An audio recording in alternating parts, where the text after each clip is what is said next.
Number 10. Wolverine loses his skeleton. During 1993's Fatal Attractions crossover event, the X-Men once again had to go up against their old rival, Magneto. The X-Men got the upper hand in this conflict by using the combined psychic powers of Jean Grey and Professor X to cause Magneto to relive all of his worst memories in order to distract him, which is already pretty brutal when you consider that Magneto was a prisoner in German death camps in World War II. Wolverine attacks Magneto and gets a good scratch in, which leads the Master of Magnetism to do one of the most disturbing things imaginable to the fuzzy Canadian. He pulls out Wolverine's metal skeleton, leaving him a twisted heap of adamantium as the X-Men can only look on in horror. It's a brutal moment, but it doesn't really fit the never saw it coming side of this. I mean, he's a guy with metal bones fighting a guy named Magneto. If anything, I'm surprised this doesn't happen more often. Number 9. Sentry vs. Ares. When Norman Osborn set his sights on conquering Asgard, he tricked the god of war Ares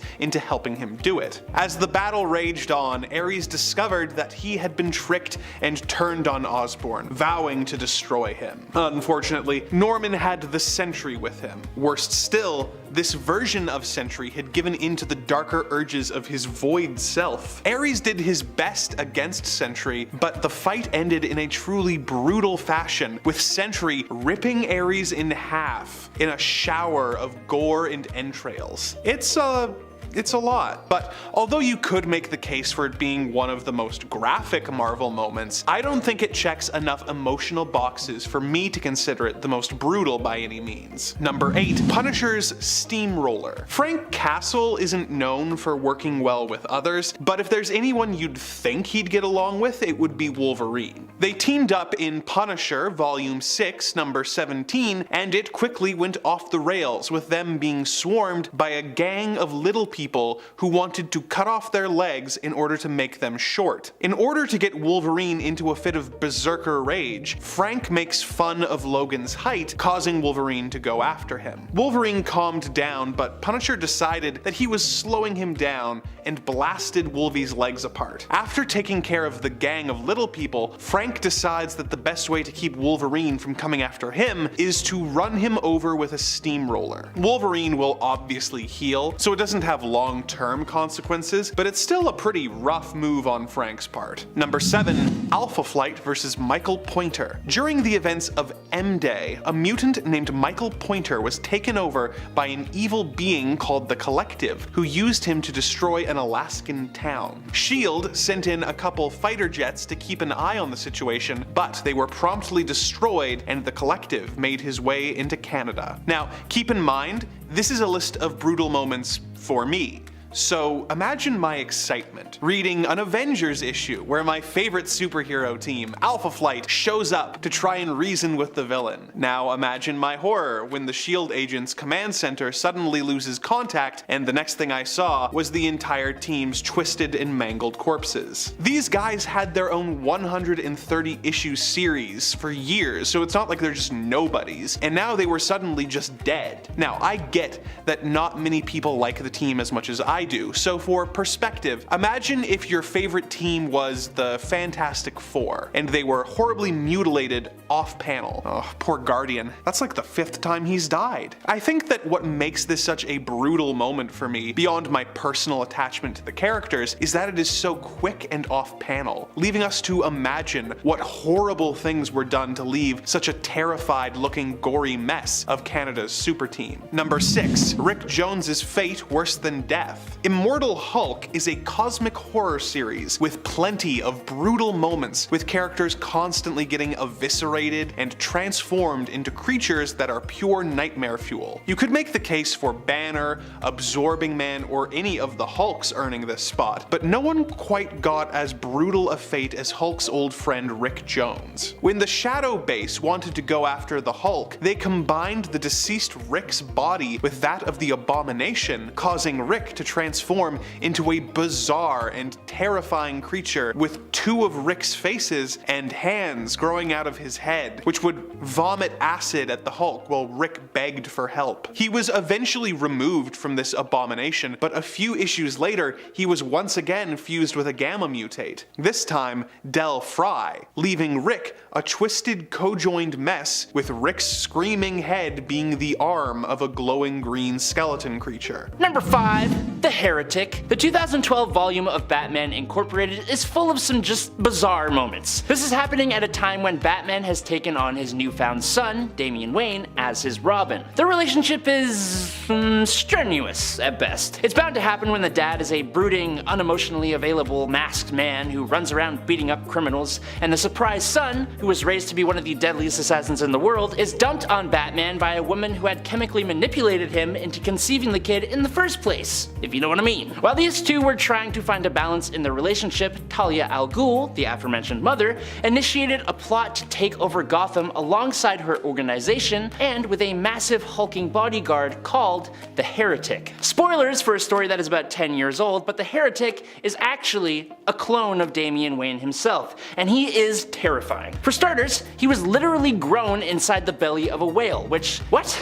But in some of his most brutal moments, Heretic ties a group of hostages to a massive boulder and then throws the boulder down a flight of stairs. He quite literally single-handedly takes the life of Knight and fights off members of Batman Incorporated using the hero's body as a weapon. But when he comes face to face with Damian Robin and Nightwing, he takes out Nightwing in one move, and although Robin actually puts up a really good fight, Heretic still runs him through with a massive sword, bringing the end for Batman's son. Number 4. Vampire Batman. When Dracula comes to Gotham, a good vampire grants Batman the vampiric gift in order to take on Dracula himself. And the idea was so awesome that it became a whole brutal trilogy. Starting with Red Rain, then Bloodstorm, and ending in Batman Crimson Mist. All of which put the most obvious hero to become a vampire in one of the best Victorian horror styles and with the most terrifying looks I have ever seen for the Dark Knight. In the first novel, Red Rain, the hero wipes out the vampires and Dracula, although he is transformed into a vampire himself at the end, which means we get to see Batman take on crime using the powers of a vampire in the next novel, Bloodstorm. He does his bestest to resist the darker aspects of being a vampire, but that all goes south when Batman lashes out and drains the Joker's blood after the Joker ended the life of Catwoman. Batman has Alfred and Gordon stake him through the heart, putting Batman into a catatonic state. A state that he is then revived from in Batman Crimson Mist, when criminals took over Gotham in his absence. This time around, the Vampire Knight is almost completely animalistic now thanks to his isolation. A bloodthirsty vampire Batman quickly wipes out most of his enemies in brutal form, drinking their blood in the process until he is finally put to rest by Alfred,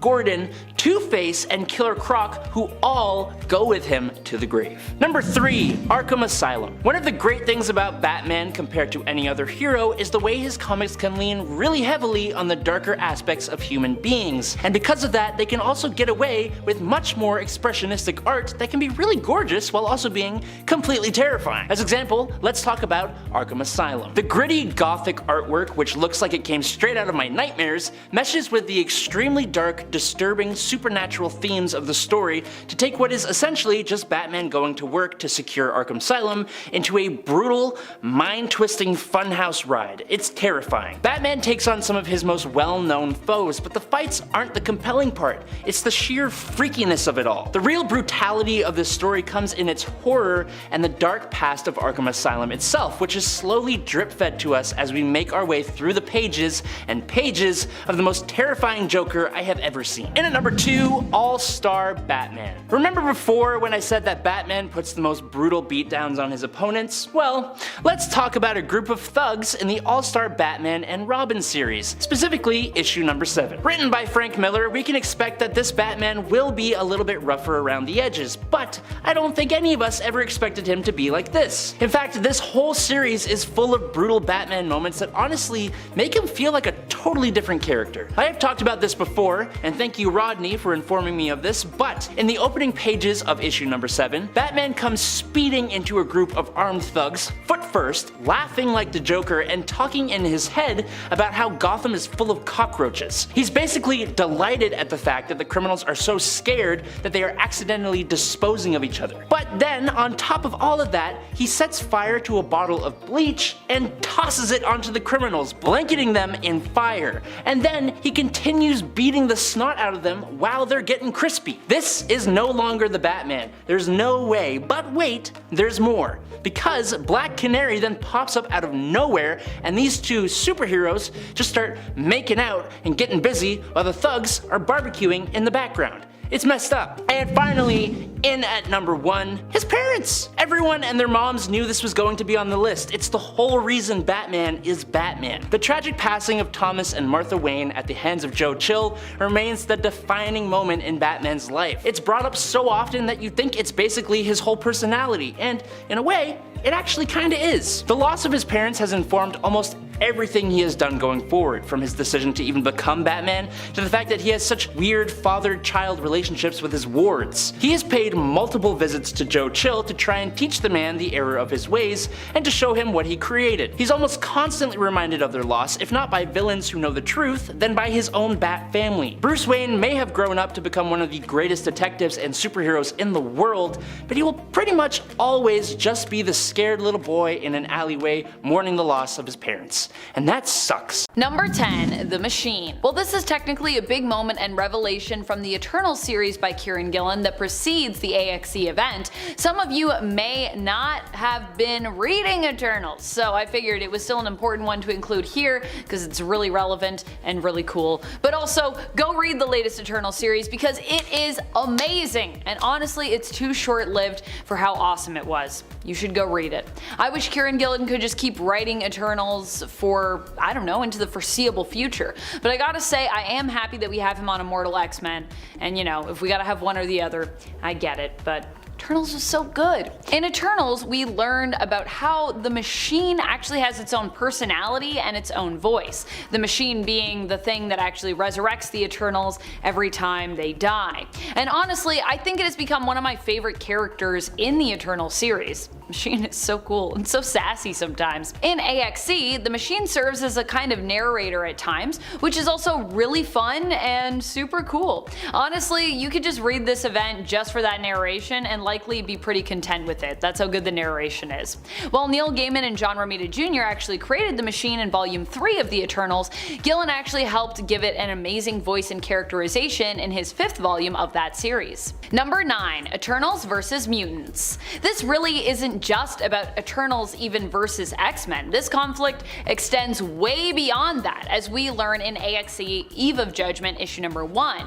Here it's revealed that Prime Eternal Druig has an agenda against all mutants. It turns out he wants to kill them all. Why? Well, because he claims the mutants are actually deviants. That is, that they have grown to reach beyond what they should. They have deviated excessively, which is, after all, what Eternals are meant to fight against as one of their own prime directives. Druig, however, doesn't really care as much about killing mutants, deviants, as he does about cementing his own position as Eternal Prime. The Machine was really hoping that Druig would be content to have simply achieved this title, which happened, by the way, in the Eternal series. If you're wondering where you can find that story, like I said, you should read it. But alas, Druig is too paranoid to feel secure and content and wants some accolades to add to his name, so he can be like the greatest Prime Eternal ever, which he could get if he destroyed the mutants in the name of what the Eternals are meant to stand for, eliminating deviants. And friends, before we move on to this next spot, if you love what we do here at Top 10 Nerd, you should go check out our new channel, Most Amazing Top 10 Anime. It is really cool, and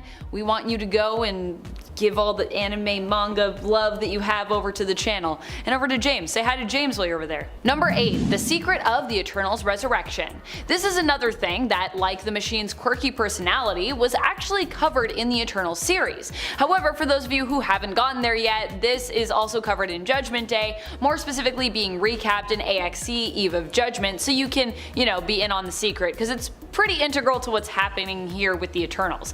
And so for some, this is probably a pretty big revelation because, like I said, I don't think everyone that's reading this event has read Eternals. What we learn here is that the machine actually resurrects mutants by sacrificing a human life from Earth to do so.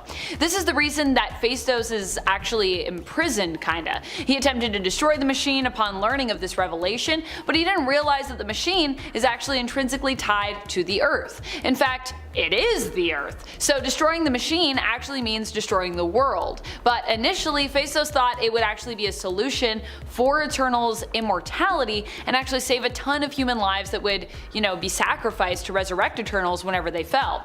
Icarus also must live with this revelation, as must the rest of the Eternals, and for Icarus, it's especially difficult as his interpretation of one of their prime directives to protect the machine was that this also meant protecting the humans of Earth. So you can see his contradictory dilemma, because to keep the machine going means you're gonna have to kill some humans. It's not great. Number 7. Forge multitasks. I love Forge so much, and I love this new X-Men team we've gotten out of the last election at the Hellfire Gala. It is so awesome. It's just like the more I think about this team, the more I'm like, this is actually like a really cool team. This is the moment that has me itching to read more of this team together though, despite the fact that I believe, sadly, Jerry Dugan is actually going to be leaving this book. In issue number 13 of the X-Men, which is still written by Dugan at this point, we get a look into how the Eternals attacked Krakoa and attempted to defeat the Mutant Island. The Eternals sick giant kaiju-like beings on Krakoa, also Eternals themselves. These giant Eternals are known as the Hex. That's the name of their subgroup. The Hex attack Krakoa, and Forge is not even intimidated into donning battle armor in response. That's just so Forge. Instead, he brings out the big guns and he waits for the right moment to strike while lounging in tropical attire and sipping a drink out of a pineapple. It's a fantastic moment that feels super Forge. Forge successfully takes out one of the giant Eternals that looks like a dragon.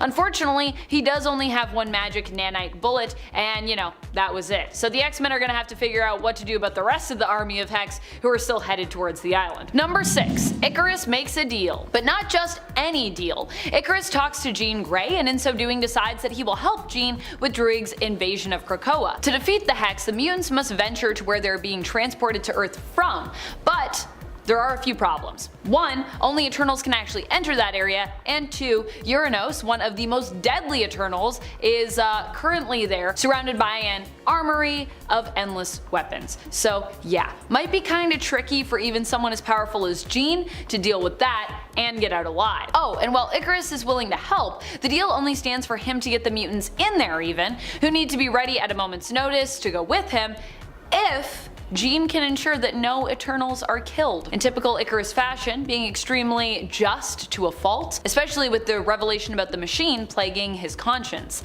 If any Eternals are killed, the deal will be off. Number 5. The Spider-Men meet. For many years, Marvel did their best to keep Ultimate completely separate from Earth 616, but eventually, the inevitable crossover between the worlds had to happen. We all knew eventually it would come around. The really cool thing about this though, it brought together Earth 616 Spider-Man Peter Parker with Miles Morales' Spider-Man from Earth 1610. Not only that, but Peter would also get to learn about his own seemingly unfortunate fate in this reality and cross paths once more with a living Gwen Stacy, who in the Ultimate Universe dies but is reborn again thanks to the lab-created being which killed her in the first place, Carnage. And for a time she even gets to be Carnage, which I thought was pretty cool. Short-lived though. Number 4. Colossus' secret. Colossus and Kitty don't end up together like how they do in the main continuity. Instead, Colossus is revealed to have a secret here when it comes to his sexual identity. Turns out the Colossus vs 1610 is actually gay. The challenge of him living as a closeted gay man makes him an even more interesting character in the Ultimate Universe, adding another layer of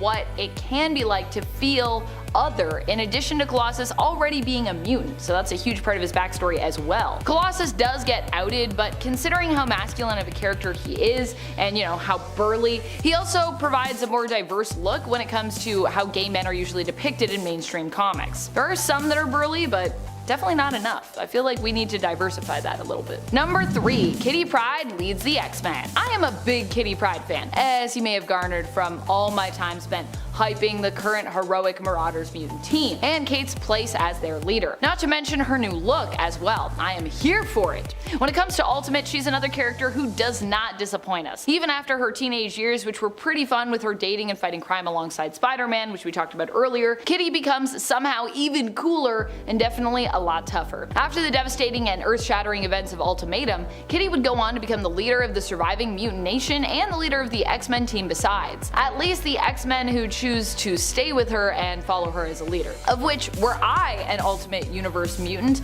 I would be one of. I would be here to join Kitty's team. Definitely. For sure. Let's also acknowledge that Kitty becomes the leader after she has lost almost everything in the wake of Ultimatum, losing many friends and loved ones who were closest to her.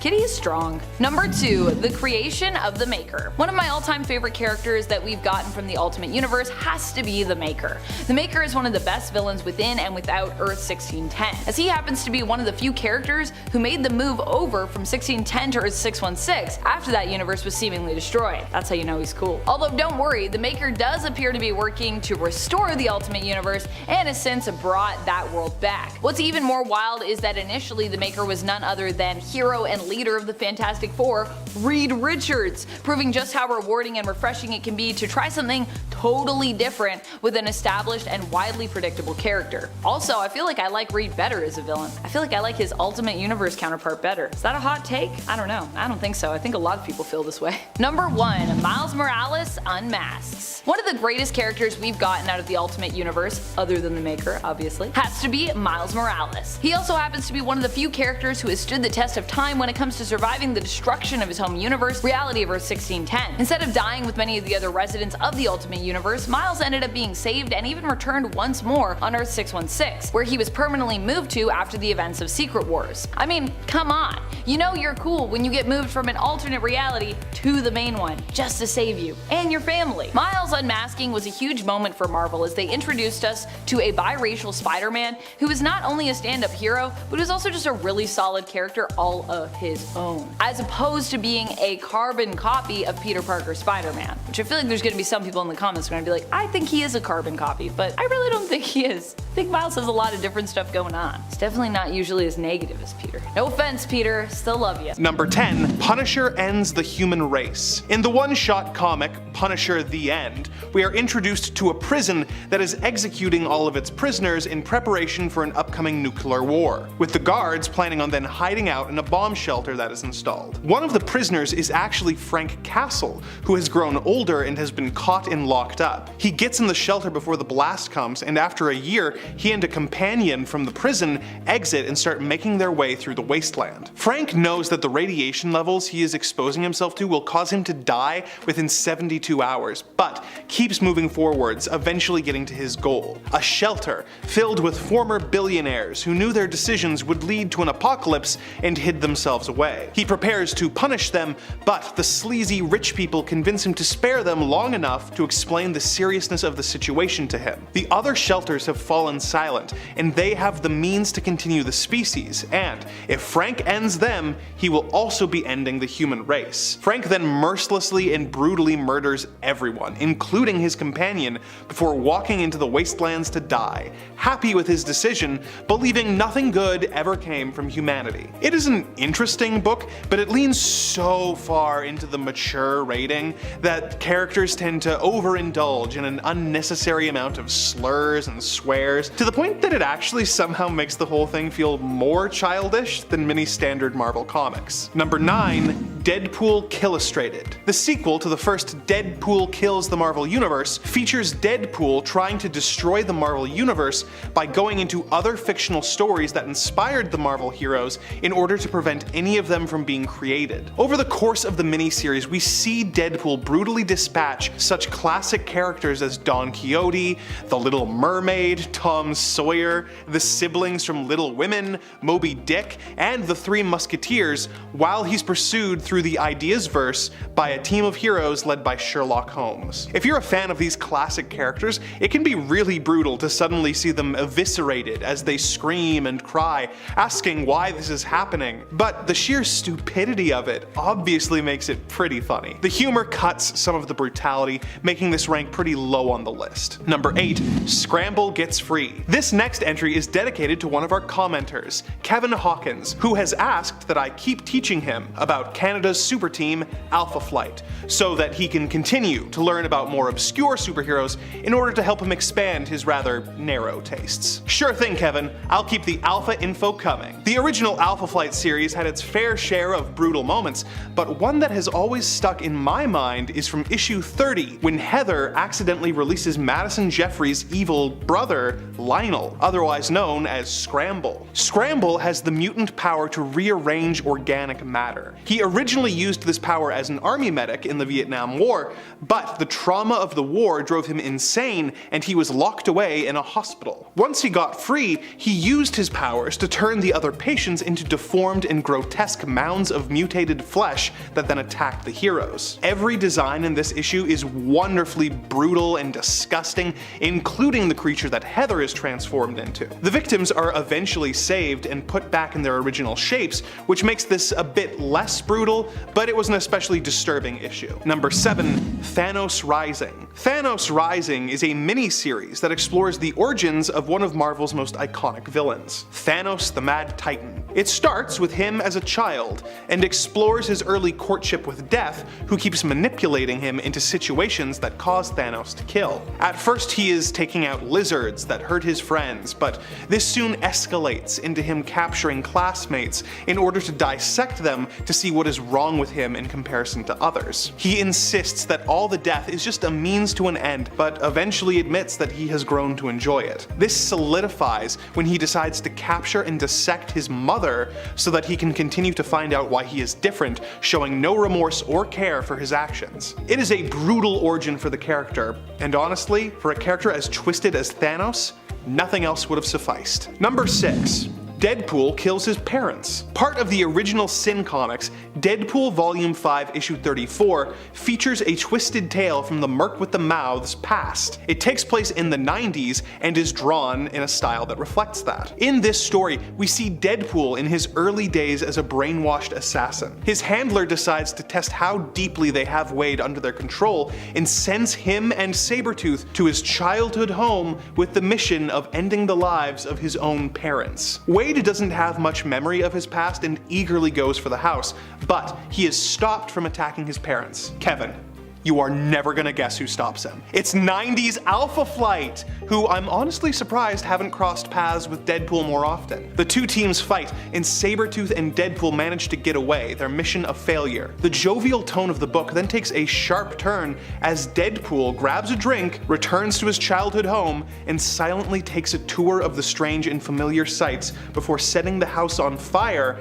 and getting into the car with Sabretooth without a word. The fact that the book is so lighthearted before this moment makes the final blow so much more brutal. Number 5. Ultimatum. While many of us love the Ultimate Universe and what it did for comics, there are still quite a few of us who groaned at Ultimatum. In fact, I think pretty much it was a collective comic book groan. Ultimatum is a story that basically incorporates everyone within the Ultimate Universe, affecting almost every series and character in some way. The event happened as a result of Magneto attacking humanity, with various natural disasters taking place around the world, all at once as a result of Magneto flipping the poles. Yeah. The main thing it was criticized for was all the death that happened here, but not so much that it happened per se, but that much of it happened off panel to many characters who fans knew and loved. So you would just like be reading your comic and they'd be like, oh look, that person's gone now, they died. It's like, what do you mean they died? I didn't see that. You're just saying they just died and it's just like, oh, skipping that part. Number 4, Superman Blue. So many fans were left scratching their head after this change was made to Superman in the 90s. The 90s was a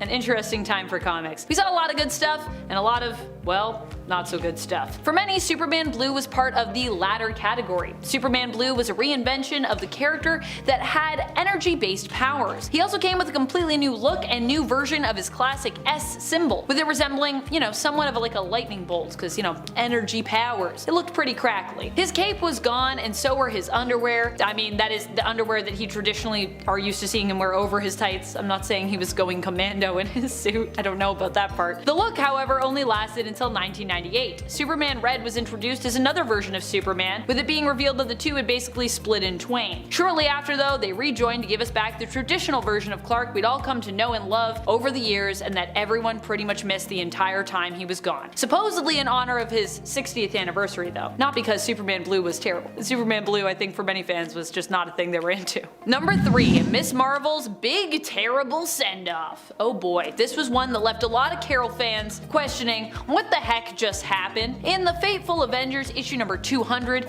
Carol, after becoming suddenly, mysteriously, and rapidly pregnant, gives birth. Her child grows quickly as well, and we learn that this child was actually a being known as Marcus Immortus, son of Immortus and alternate timeline Kang, who used Carol's body to basically travel to the world of Earth so that he might escape the dimension he was trapped in. So yeah, he's kind of his own father.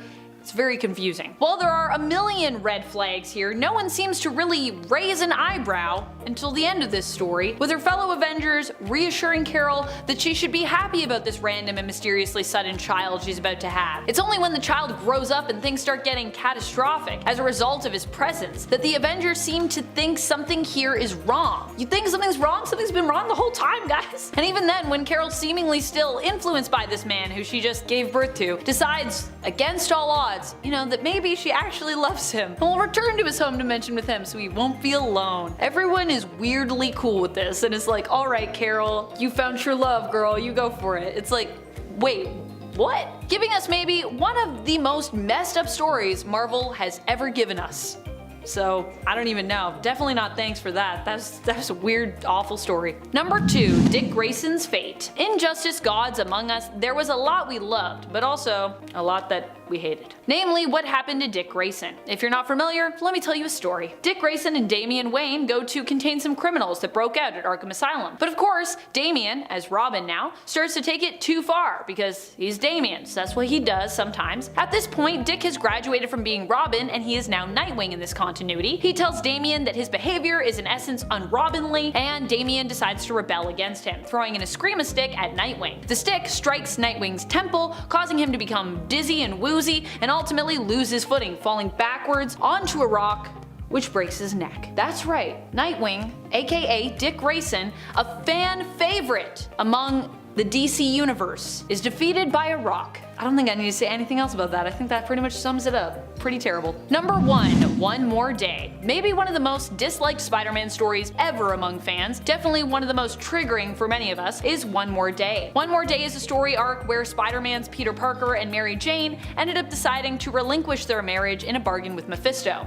Why Mephisto wanted their marriage and why they would choose to sacrifice it to save the very, very elderly Aunt May, who, let's be honest, has lived so long and cheated us so many times that I'm beginning to think she herself is immortal Aunt May, remained somewhat of a mystery to fans, which was a big part of why this story was so infuriating. Sure, we love Aunt May, but as I said, she has lived a long and full life, and honestly, I don't think she'd want Peter and MJ to give up their marriage for the rest of their days just to save her. We know now that Mephisto likely wanted the marriage of Peter and MJ because he sought to prevent the birth of their child, who might be the key to his own more permanent, I guess, defeat and demise, even though I don't even think you can really defeat Mephisto permanently. Although this has only ever really even been hinted at still. And at the time, we didn't have this information at all. So it all felt very convenient and strange and didn't make a lot of sense. Namely, it seemed like this was more something being done to undo the marriage of Peter and MJ, simply so Peter could relive some of his bachelor days, narratively speaking. It felt like very much like a choice that we made just for continuity's sake, as opposed to like for an actual narrative purpose. Granted, this also served the purpose of reinstating Peter's secret identity, which was probably the one actual useful thing we got out of it, because that was also part of the deal. And at number 10, organic webs. Tobey Maguire's iteration of Spider-Man was extremely accurate to the comic source material, but one of the few differences between the two was his version of Spider-Man's web shooters. For most of Spider-Man's nearly 60 years of existence in comic books and various adaptations, the superhero used a pair of wrist-mounted shooters that shoot a synthetic web-like fluid. While most Spider-Man adaptations retain the iconic mechanical web shooters, Sam Raimi's Spider-Man trilogy opted to give its version of Peter Parker the power to generate webbing from his body. When you really think about it, it is really gross. It was even a joke made in the latest Spider-Man movie when the Andrew Garfield and Tom Holland versions of the characters are flabbergasted and slightly grossed out by Tobey Maguire's organic sticky spider webbing that came propelling out of this weird scar on his wrist. Maybe I'm weird, but I kinda like the organic webbing? I don't know, maybe because I grew up on the Raimi films, it felt right, and the reason for Raimi doing it makes sense to me. I'm sorry. Number 9, from rags to riches and back to rags again. One of the weirdest things that happened to Peter in regards to no one seemingly really acknowledging or remembering it much in the continuity is when Peter became basically a globe-trotting billionaire all his own, in a similar but distinctly different style to Iron Man's Tony Stark. Well, of course, initially it was Otto in Peter's body who created Parker Industries and made it a success, but still, even without Otto in the driver's seat, it makes sense when you think about it, as Peter is a brilliant man who, if he had the time and he put in the effort, could easily end up near the top of the Fortune 500. However, what is weird is that he created a global company that was extremely profitable and successful for a time, lost it, and then everyone seemingly forgot who he was. He ended up back as just poor Peter Parker, just trying to get by while playing the role of hero. And everyday folks don't seem to even recognize him as the face of a once great global company. That's pretty nuts. Number 8. Getting beat up by the Spot. Jonathan Owen is a villain that only well-versed fans of Spider-Man would recognize, probably. As the Spot, Jonathan hasn't always been the most relevant villain of Peter Parker. He often ends up on the list of Spider-Man's worst and unknown villains. I mean, when he first confronted Spider-Man and announced his villain moniker in Peter Parker the Spectacular Spider-Man Volume 1, Issue 99 in 1985, the hero hit the ground laughing, which made it all the more embarrassing for Spider-Man when the Spot actually defeated him. Spot threw Peter in and out of his dimensions using his whole portals. He landed more than a few good punches on the hero as well. The Spot doesn't hit hard, but as he says, even the strongest of trees can be felled by sufficient strokes from even the smallest of hatchets. Yeah, he said that. Eventually, he left Peter discombobulated, with Black Cat having to help him back to his feet, and he got his own back eventually, but that's not important. Number 7. Everyone loves MJ. An awkward moment in the Ultimate Spider-Man universe comes courtesy of Ultimate Peter Parker getting his own version of the Clone Saga. Except here, instead of Ben Reilly and Kane Parker, we got Kane Parker and Jessica Drew. That's right, in the Ultimate universe, Jessica Drew is actually a female clone of Peter Parker. There were some other clones too, just for those of you that are like, you didn't mention all the other clones. But yes, I know about them. They exist. And even more intriguing and also kind of sad in this reality, Jessica and all the other clones have all of Peter's memories, which leads to pretty much all of them having a huge crush on MJ.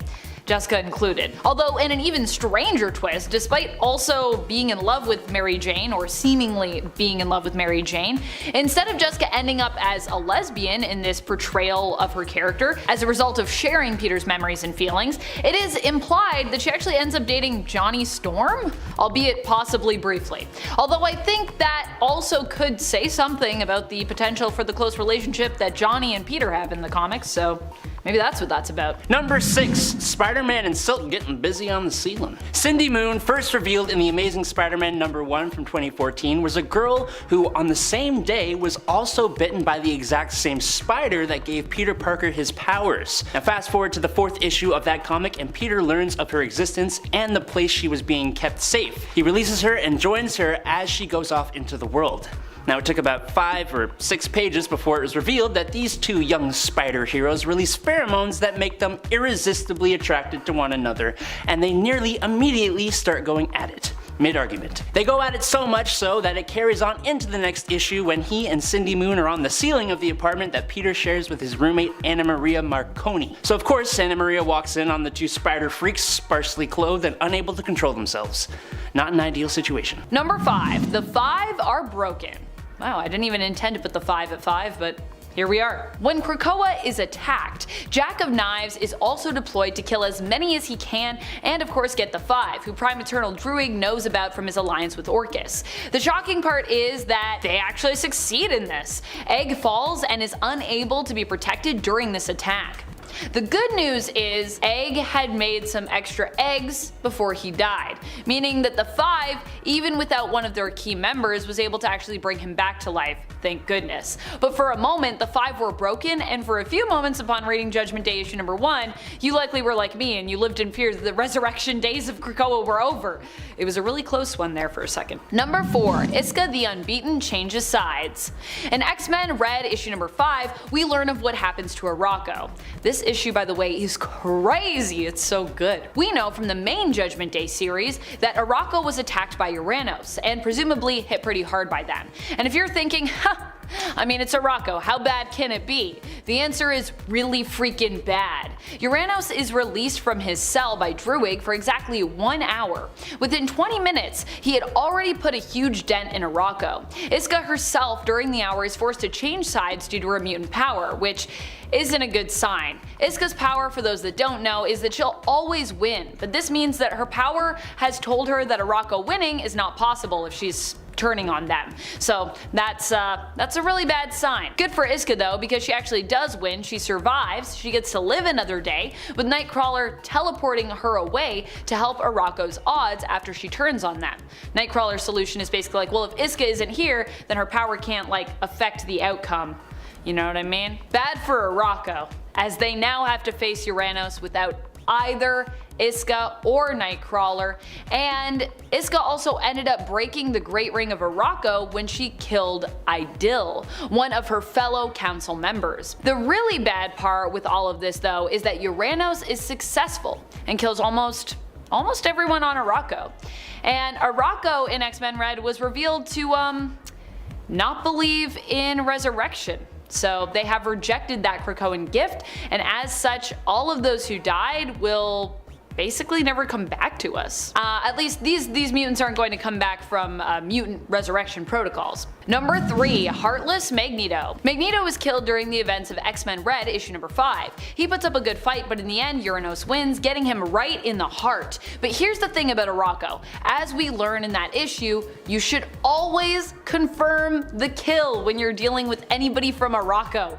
These are hard mutants cut from a different cloth, and so it is no surprise that other than Iska, a few people are going to survive the brutality of this, especially as Villainous only has a limited time on the planet and foolishly does not confirm each and every kill, which, you know, he probably should have done that. A few do survive, including Xylo and Lotus Logos of the Great Ring, and of course Magneto. Magneto may have been punched through the heart and no longer have one, but he has his powers and iron in his blood, and that is enough for him to basically will his blood to keep moving through his body, using the iron to kind of create, I don't know, like it's like a glowing orb, but to me I kind of think of it as like an engine that'll replace his heart. Of course he'd probably have to keep thinking about it because he'd be using his power to move the blood.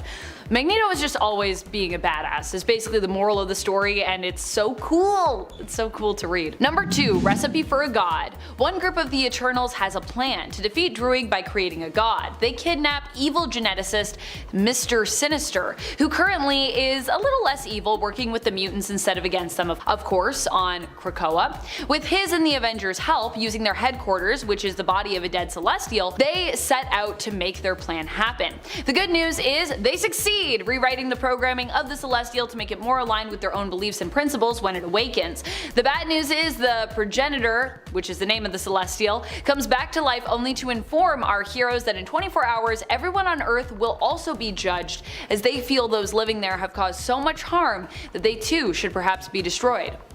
They have till then to convince the progenitor that their first impression of Earth and of everyone on it is incorrect. Number 1. Mutants equals deviants? So the funny thing is that Druig, while sort of fabricating a connection between deviants and mutants with dramatic interpretation of excess deviation, actually may have been onto something. When the Celestial comes online and threatens the world, the Quiet Council must decide what to do and possibly take action.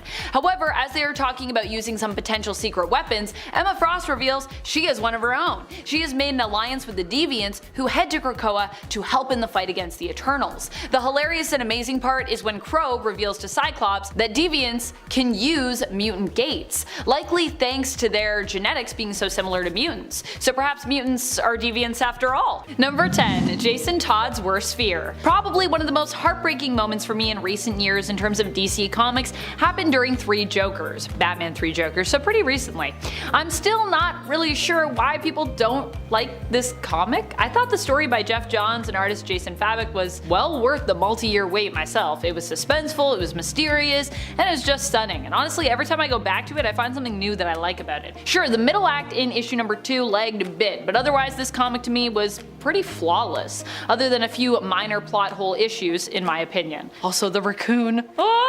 And despite the lag in issue number 2, it still had one of the most heartbreaking moments for me, which occurred when Jason as Red Hood chose to strike out on his own and ended up finding a pool filled with failed attempts at creating the next Joker, which in and of itself is another kind of brutal. At one point, the Three Jokers implied that Jason actually might be the best candidate to become the next Joker, but decide that he's simply not smart enough to take up the mantle. Ouch. Instead, they once more beat him to within an inch of his life with a crowbar, with one of the Jokers, implied to be the Joker who first did this to Jason way back when, commenting on how the second time was even more fun than the first. It gets especially brutal and heart-wrenching when Batgirl and Batman arrive on the scene to rescue him and he lashes out at them, especially when like Babs just comes in and gives him a hug and she's like, I just want to make sure you're safe. Number 9. The Dark Knight Strikes Again.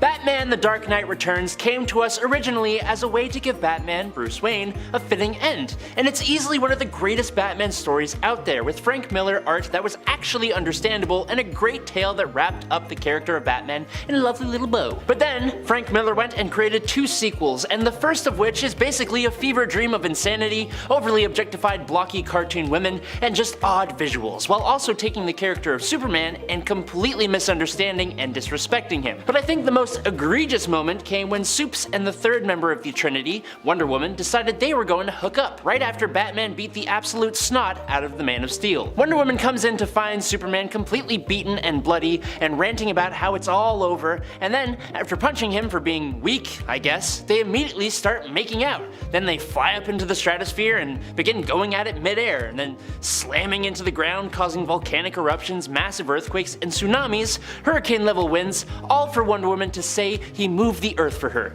Wow, so poetic. And then she exclaims she is pregnant now, and they decide to get a bite to eat, but they sure are heroic. And friends, before we move on to our next spot on this list, if you love what we do here, why not show us you love us by clicking that subscribe button? Helps us out, helps you to stay in the know, it's a win-win.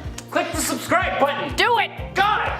Number 8. Jason Todd loves Barbara Gordon. Another really brutal moment, possibly one of my least favorite parts, I think, of Three Jokers, comes at the end. After taking Jason in and helping him to recover after he was attacked, Jason at one point attempts to kiss Barbara. It kind of makes a little bit of sense because, you know, they've got shared trauma, but this felt weirdly forced still and out of place to me because, you know, Babs still seems like she's kind of trying to be there for Jason like a sister. Like, I get that Jason is reaching out because for years he's felt like he was left behind, abandoned, and, you know, like I said, they do have shared trauma, but Babs and Jason's relationship has always felt more platonic to me, and if anything, more than that, more familial. Like, they were truly, you know, brother and sister. And when Babs reaches out, it's very clear she's coming from this place, and yet Jason seems to struggle to read the room and acts on his romantic feelings anyways, if that's even what's really going on for him. Honestly, I think he's just confused. The third issue ends with a kind of weird note with Jason leaves on our apartment door,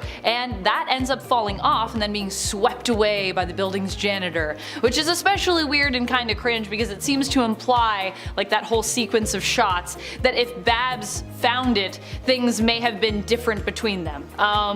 Other than Barbara having to once more reaffirm her boundaries with Jason, I don't see how it could have ended otherwise. What a strange romance subplot that I never expected nor ever really wanted. But hey, there it is. Number 7. Jericho vs. Vigilante. Okay, so I did talk about this one for brutal villain defeats, but I had no idea this moment happened before, so if we're talking about brutal DC moments we never saw coming, this one for sure hits the mark for me. Joey Wilson, aka Jericho, is the son of the infamous assassin Deathstroke the Destroyer, but despite that fact, Jericho made almost every effort to be a hero, and he was one. He was even a member of the Teen Titans, Mutants, the team that consistently stands against his own dad. Now Jericho has the ability, granted to him by the same method that granted his dad his abilities, to transfer his consciousness into the body of another using eye contact and take control of them, effectively possessing them. And it was pretty powerful. He could control some pretty strong beings. Unfortunately, every time he did this, a small shred of the individual psyche remained in his head. At first, it was nothing that he couldn't deal with, just one or two psyches, but over time, possessing multiple people, he had so many psyches floating through his head that it drove him insane. Now the rogue anti-hero known as Vigilante took on the responsibility of stopping Jericho, and where Vigilante originally planned to just go the quick route and completely end Jericho, Jericho's sister stood firm that her brother was a good person at heart and should not lose his life. Vigilante heard her out and decided to not deal with this threat in a lethal way. Instead, after Jericho was captured and in the back of a police vehicle, Vigilante paid the guy a visit and just completely took Jericho's eyes from his head. It eliminated the threat of Jericho's powers, sure, but I can probably think of a dozen different ways that this course of action could have been averted. Number 6. Joker's payback. Seriously? The Joker? I mean, what is wrong with this guy? Another horrible moment that haunts me. In fact, this whole story haunts me, not just this one moment, which comes from Brian Azzarello's The Joker. This story follows Johnny Frost, who was tasked with going to pick up the Joker after he's been released from prison. Finally out of the clink, Joker returns to check up on some old friends and old businesses. One of his first stops is a bar and business where Harley Quinn has been dancing while he was away. Not appreciating that Harley has gotten involved in this kind of business, Joker decides to take it out on the man running the establishment by skinning him alive, much to Frost's horror.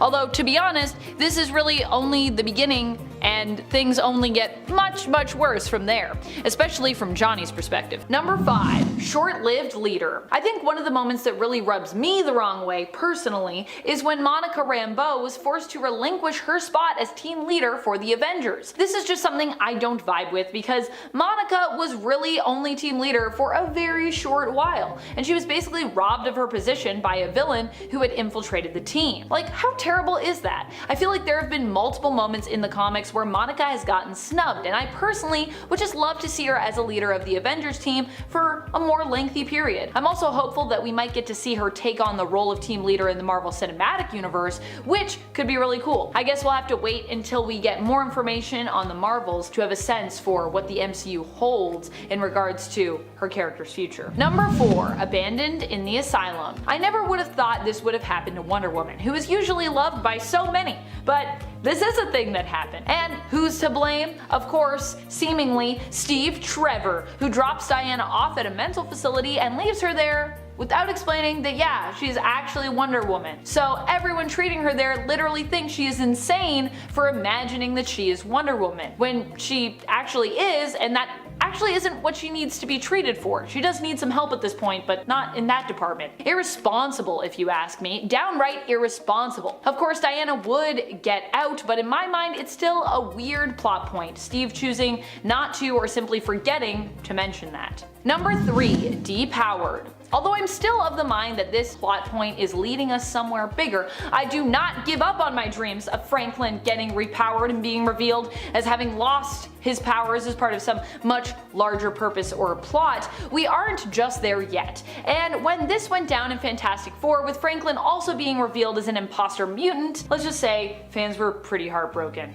And some of them were pretty mad too. I wasn't mad, I was just kind of like, interesting. Still waiting to see where that's going. I hope it's going somewhere. Number 2. Sony's Carnage. Oh boy. While Venom had at least some redeeming moments and elements and had a sense of fun when it came to the film, Carnage pretty much lost any charm that the Venom franchise had going for it. Let There Be Carnage was a Venom sequel that introduced Venom's powerful foe, Carnage. Carnage is the offspring of Venom, who ends up bonding with host Cletus Cassidy, a serial killer. Upon the two forming Carnage, they break out of prison and wreak havoc on the world. In the comic, this causes Venom and Spider-Man to team up in order to stand a chance against Carnage. However, we once again attempted to do a Venom movie without Spider-Man, so instead of Maximum Carnage, we got Let There Be Carnage, a story that wastes the potential of Carnage as a recurring villain and spends most of its time being extremely cheesy. Not even the appearance of Shriek, someone who I was generally excited to see on the big screen, could save this film for me. And while you might think Carnage isn't a superhero, so this actually isn't a superhero moment, Amanda, Sony is basically trying to sell us Venom as a hero without any of the character development established in the comics though. And this is a sequel to Venom's film, which is why I'm counting it, because it relates to Venom, so still kind of a superhero moment. Number 1, Martha.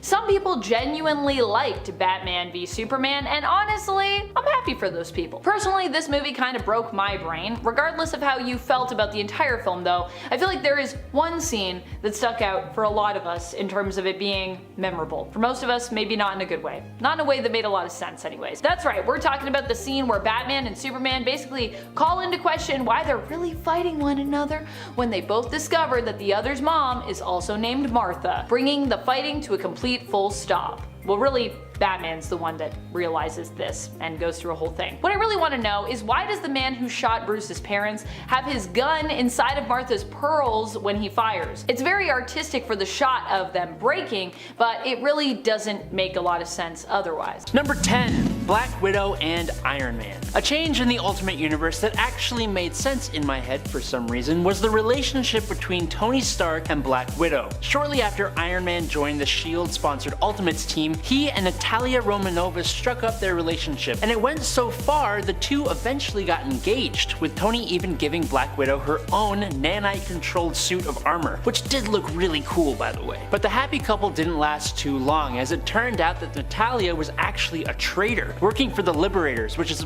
a whole other thing we could talk about. After she turned on Tony, she managed to end the life of his longtime butler and close friend Jarvis. Kind of an unredeemable act there. So it didn't feel so bad when Tony used the nanites inside Natalia's body, the ones used to control that fancy new armor, to paralyze her and steal information from her brain about the Liberators and her betrayal. And then he knocks her unconscious with a wine bottle, giving her brain damage. There was also this whole raunchy video that got leaked of the two, which just felt completely random to me, but hey, it happens. Number 9. Black Panther. A lot of stuff in the Ultimate Universe I can look past, but I gotta say I don't like what they did to Black Panther here. You see, in the Ultimate Universe, T'Challa Udaku, the youngest son of King T'Chaka, when he became jealous of his older brother M'Baku, who was set to take on the Panther Trials, T'Challa decided to secretly go do it himself. What are the Panther Trials? Well, it basically involves hunting and defeating an actual panther in combat. So yeah, the young T'Challa ain't ready for that kind of thing, and he loses. Badly, with the panther actually tearing out T'Challa's throat. Being brought back to Wakanda, he undergoes 16 hours of surgery, and even then, the supposedly super advanced nation is not able to save him. So of course, they turn to the United States of America. Specifically, they turn to the super reliable Weapon X program. Now, Weapon X is able to save T'Challa, minus his vocal cords, but similar to Wolverine, they give him mutant abilities that enhance his strength, speed, stamina, agility, night vision, and they even give him retractable bone claws, and then give him the title of Black Panther. He is then put under the control of Nick Fury, who refuses to let him go back to Wakanda, makes him the property of the United States, and has him trained under Captain America. Now there is more to this story, but taking the awesome culture-rich Wakandan hero and making him a sort of Wolverine clone who can't speak and is the property of the United States government just kind of feels wrong, man. Number 8. Victor Von what? This point is going to cover one very small thing. For the ultimate version of Doctor Doom, I honestly don't have much issue with the changes they implemented. The metal skin, the goat legs, the backstory change, even what they did to his kingdom.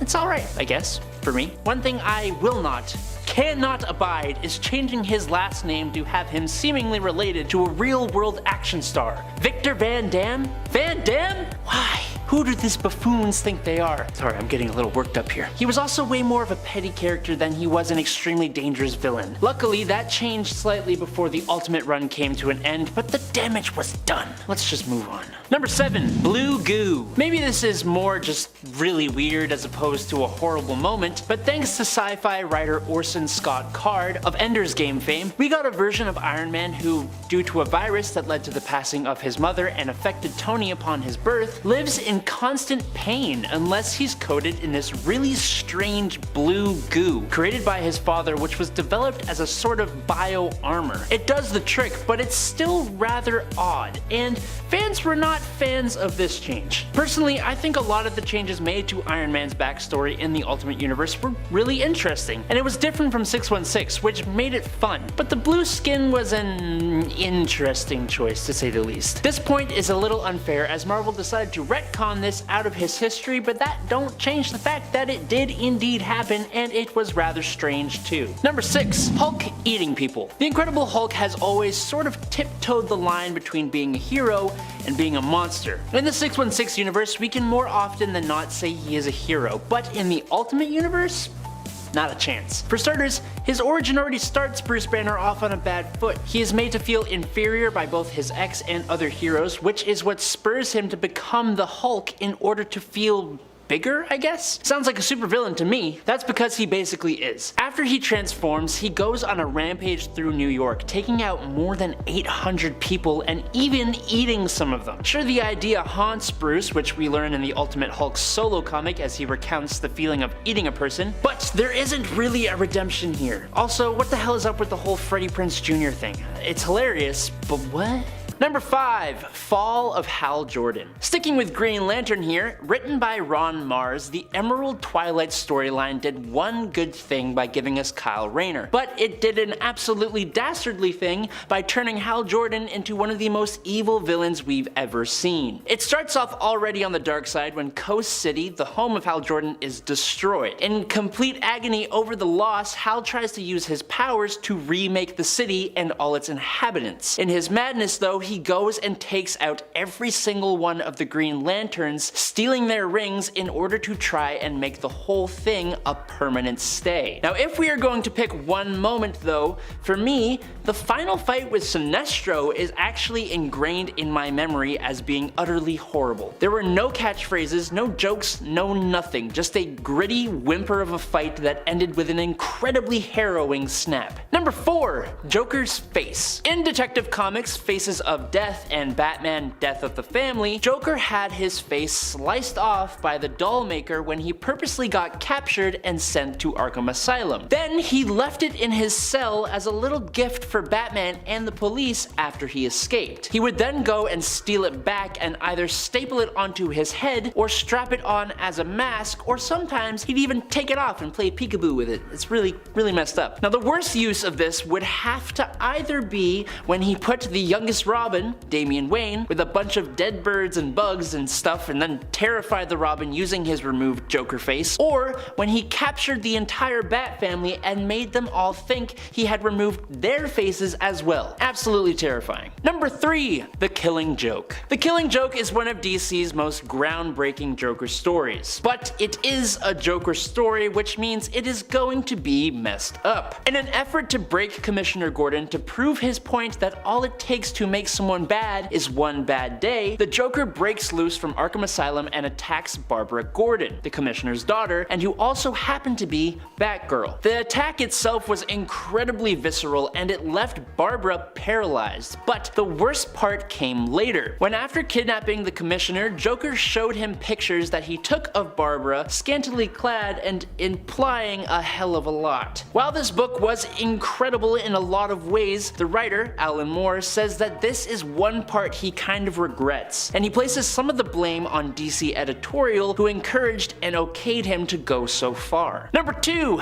Bialia. If we are talking dark moments, there are 2 DC characters that always come to the forefront of my mind. The Joker is obviously one, he's already showed up multiple times on this list, but the other would be Black Adam. Black Adam does not give a damn. The only things he has shown to care about are him, his family, and his country. He has ripped someone in half as a warning to not mess with Kahndaq, he has obliterated Psycho Pirate's face for manipulating his mind, and he took on the entire superhuman community in the World War III event. But the whole catalyst for that last one was because he completely decimated the entire innocent population of the country of Bialia, and all because a group of villains had taken his family from him and he could not find them. It was only when he decided to try and head to another country that the World War III events started. And in at number 1 one is Dr. Light. Okay, this one is kind of really hard to talk about. We are dealing with really mature subject matter, and it was handled in an incredibly bad way that led to absolutely nothing worth it. I'd give you a trigger warning, but I can't even say some of the worst things that happen in this story. Just know that if you choose to read Identity Crisis and the stories in relation to it,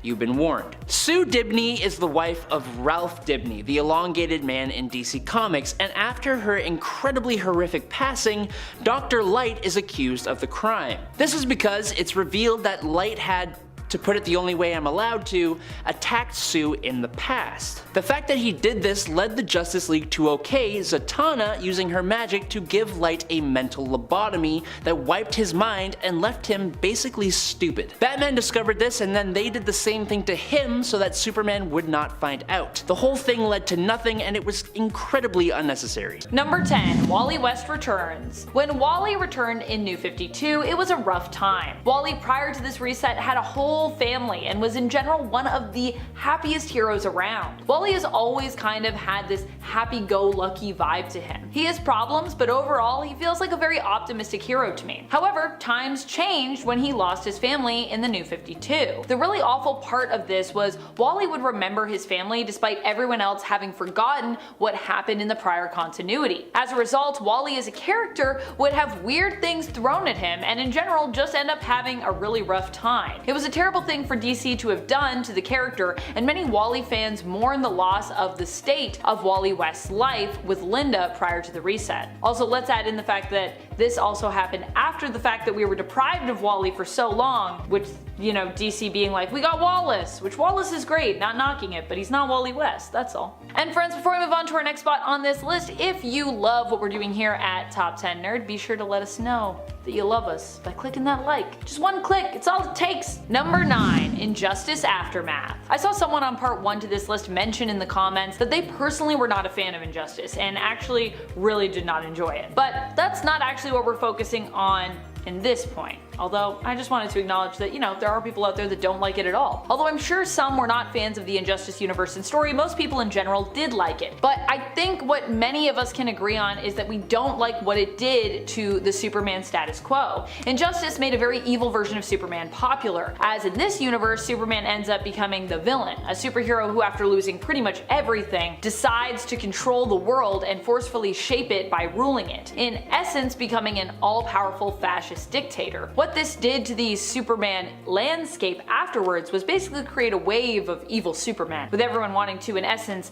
capitalize on the success of Injustice by creating their own version of an evil Superman. Number 8. Retconned Fate. Aunt May is one of those characters who just seems to live pretty much forever. This woman has been deathly ill more times than I can personally recall, I'm sure. It's been a lot. She also at this point has to be super old, as back in the 60s, the 1960s, she was a very elderly woman. How old is Aunt May at this point? Aunt May is Peter Parker, aka Spider-Man's aunt, who in essence raised the young man. So of course we can't let anything happen to this sweet old lady. Still, there have been moments when it's been written that Aunt May does die. In fact, at one point she like straight up did die. Imagine that, an old woman who finally passes on. I mean, it seems to make a lot of sense actually, but no, we could not let this happen. It would later be retconned that Aunt May did not in fact die, but that this was all a ruse as part of a Norman Osborn harebrained scheme involving an actress who was about to die and apparently was so method that she took on the role of playing Aunt May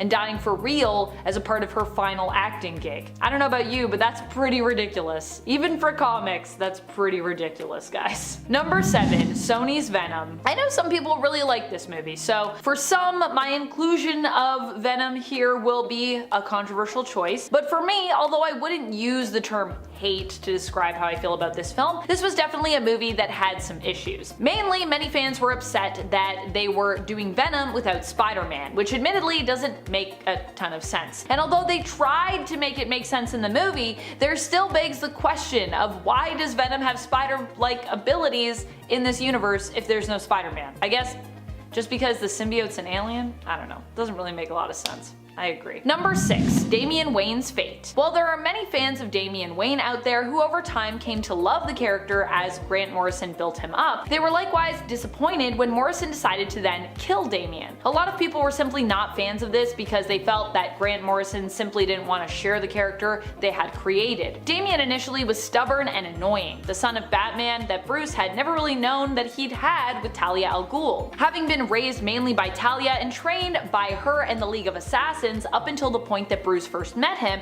and then basically being left on Bruce's doorstep by his mother, Damian of course had a major attitude problem to start and believed that he was basically above almost anything Batman or the other former Robins wanted to teach him. Over time though, he came to respect the rest of the Bat family and was even beginning to really fit in when he died. He wouldn't stay dead for long, but the idea of losing him still did not sit well with fans, especially after we were made to love him, you know? Number 5. Abandoned at the altar. The wedding of Batman and Catwoman was a big frickin' deal. It was teased at and built up for a long time. Fans were genuinely excited to see it happen and to see what could come next after the fact. A kid of Selena Kyle and Bruce Wayne, what would that be like? We've seen futures where they end up together, but sadly, the wedding that was so coveted never came to be. Batman issue 50 came and went, and following suit, so did Catwoman. Came and went from Bruce's life, literally leaving the groom at the altar. Not like permanently leaving his life, but kind of. Batman was marrying Catwoman so he could literally be happy, and after some convincing words from criminals like the Joker and her friend Holly,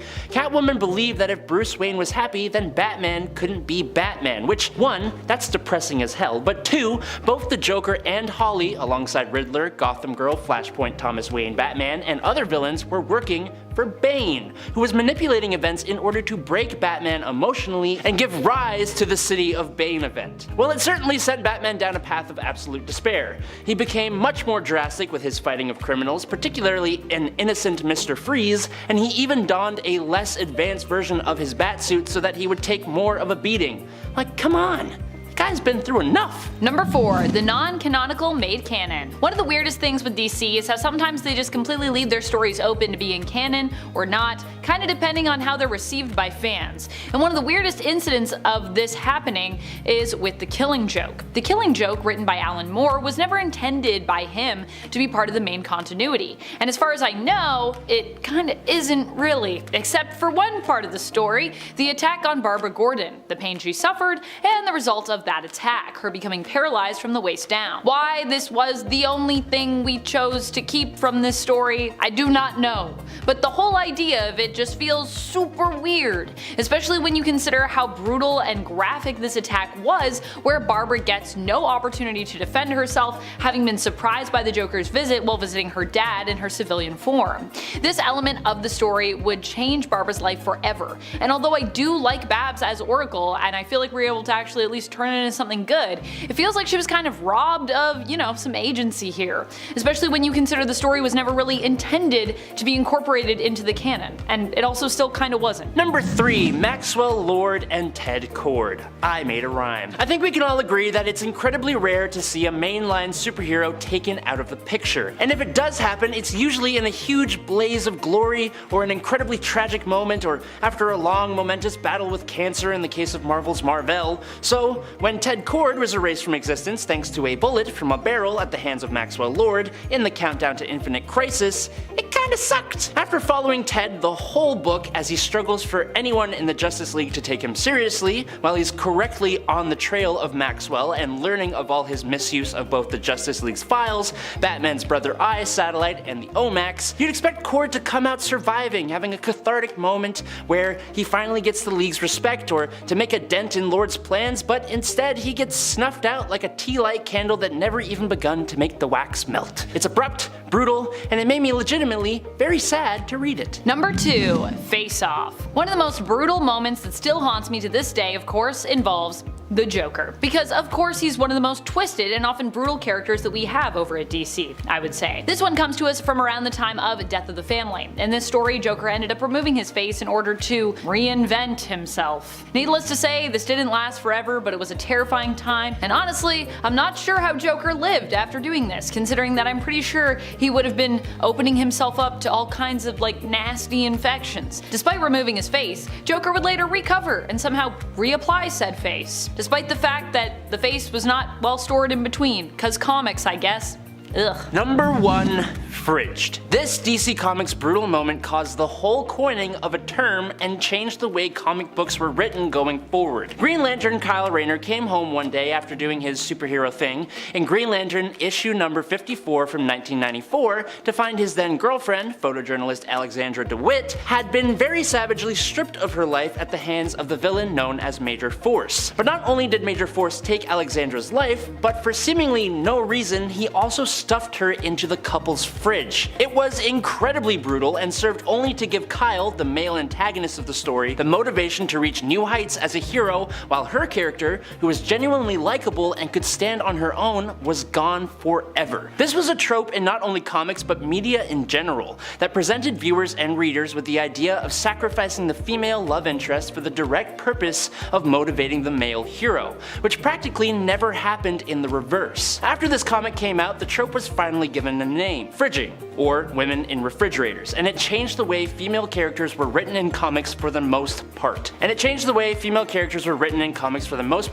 Going forward. Coming in at number 10 is Adrian Toomes. Kicking off this list on the very mild end, we gotta start with the MCU because, as most of you know, the film and television versions of Marvel's universe have never, and likely will never, go to the dark depths that their comic counterparts will. Despite that though, the actors in some of these films can really serve up a small taste of darkness that can put a chill down your spine. For example, in Spider-Man Homecoming, the main antagonist is Adrian Toomes, the Vulture, played extremely and unsurprisingly well by Michael Keaton. In a really unexpected moment, when Peter Parker arrives at his date Liz's house, he is greeted at the door by Adrian, Liz's father. Adrian drives the pair to their dance, and Toomes gradually figures out that Peter Parker is the Spider-Man. At the end of this car ride, Toomes actually pulls a weapon on Peter and very calmly threatens Peter with the end of his life and those he loves if Spider-Man does not back off. It's an incredibly well acted scene and makes you feel just how serious things just got for Peter Parker. Number 9. John Walker. Fast forward a little bit later on in the MCU timeline to the Falcon and the Winter Soldier. Now this is after Steve Rogers has stopped being Captain America. Instead, John Walker has taken up the Captain America mantle on orders from the government. As comic fans know, John Walker is not the greatest guy around, and in the MCU, it's no different. Well, maybe a little bit more restrained. A little. In one of the most shocking and dark scenes from the show, from episode 4, after the Flag Smashers caused the passing of Walker's best friend Lamar, John chases down one of the Flag Smashers, and in front of a crowd of people, he very brutally uses the shield of Captain America to bring the Flag Smasher to an end. The image of the bloody shield of Captain America is such a surprising thing to see, especially out in the MCU, and it's left everyone who saw this scene for the first time slack-jawed and lost for words. Hey guys, if you are enjoying this video so far, make sure you drop a like. One way to let us know that we are doing a good job. We very much appreciate it. Number 8. Brian Banner.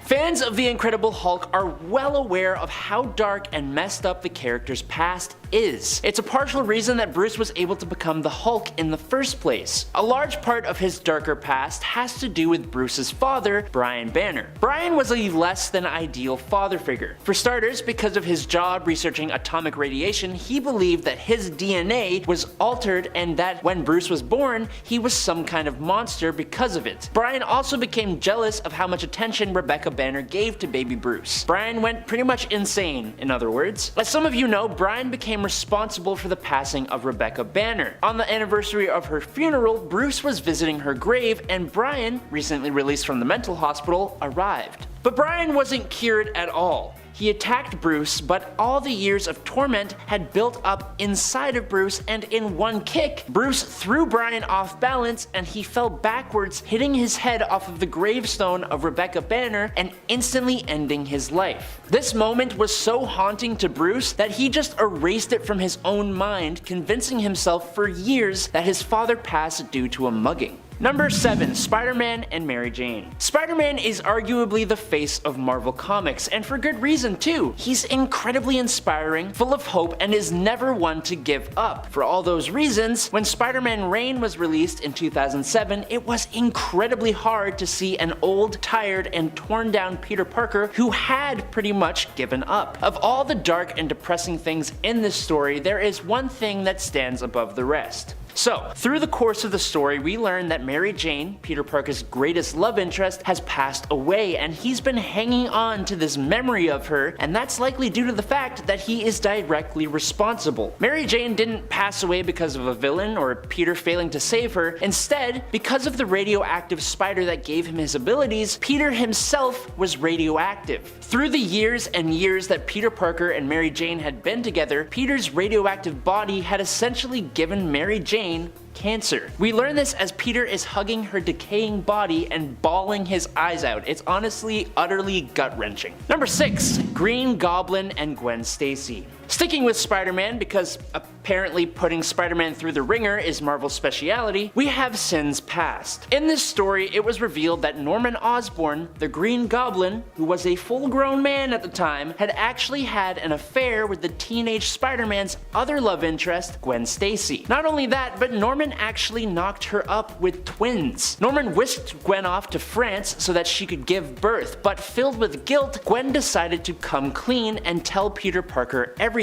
But Norman was absolutely not going to allow that to happen, which was the reason that the Green Goblin, who had barely ever shared any comic time with Gwen Stacy before this point, chose to infamously put her life in peril, and it's the whole reason she lost her life in the first place. It's incredibly unnecessary and completely tears down the memory of Gwen. Number 5. Wolverine.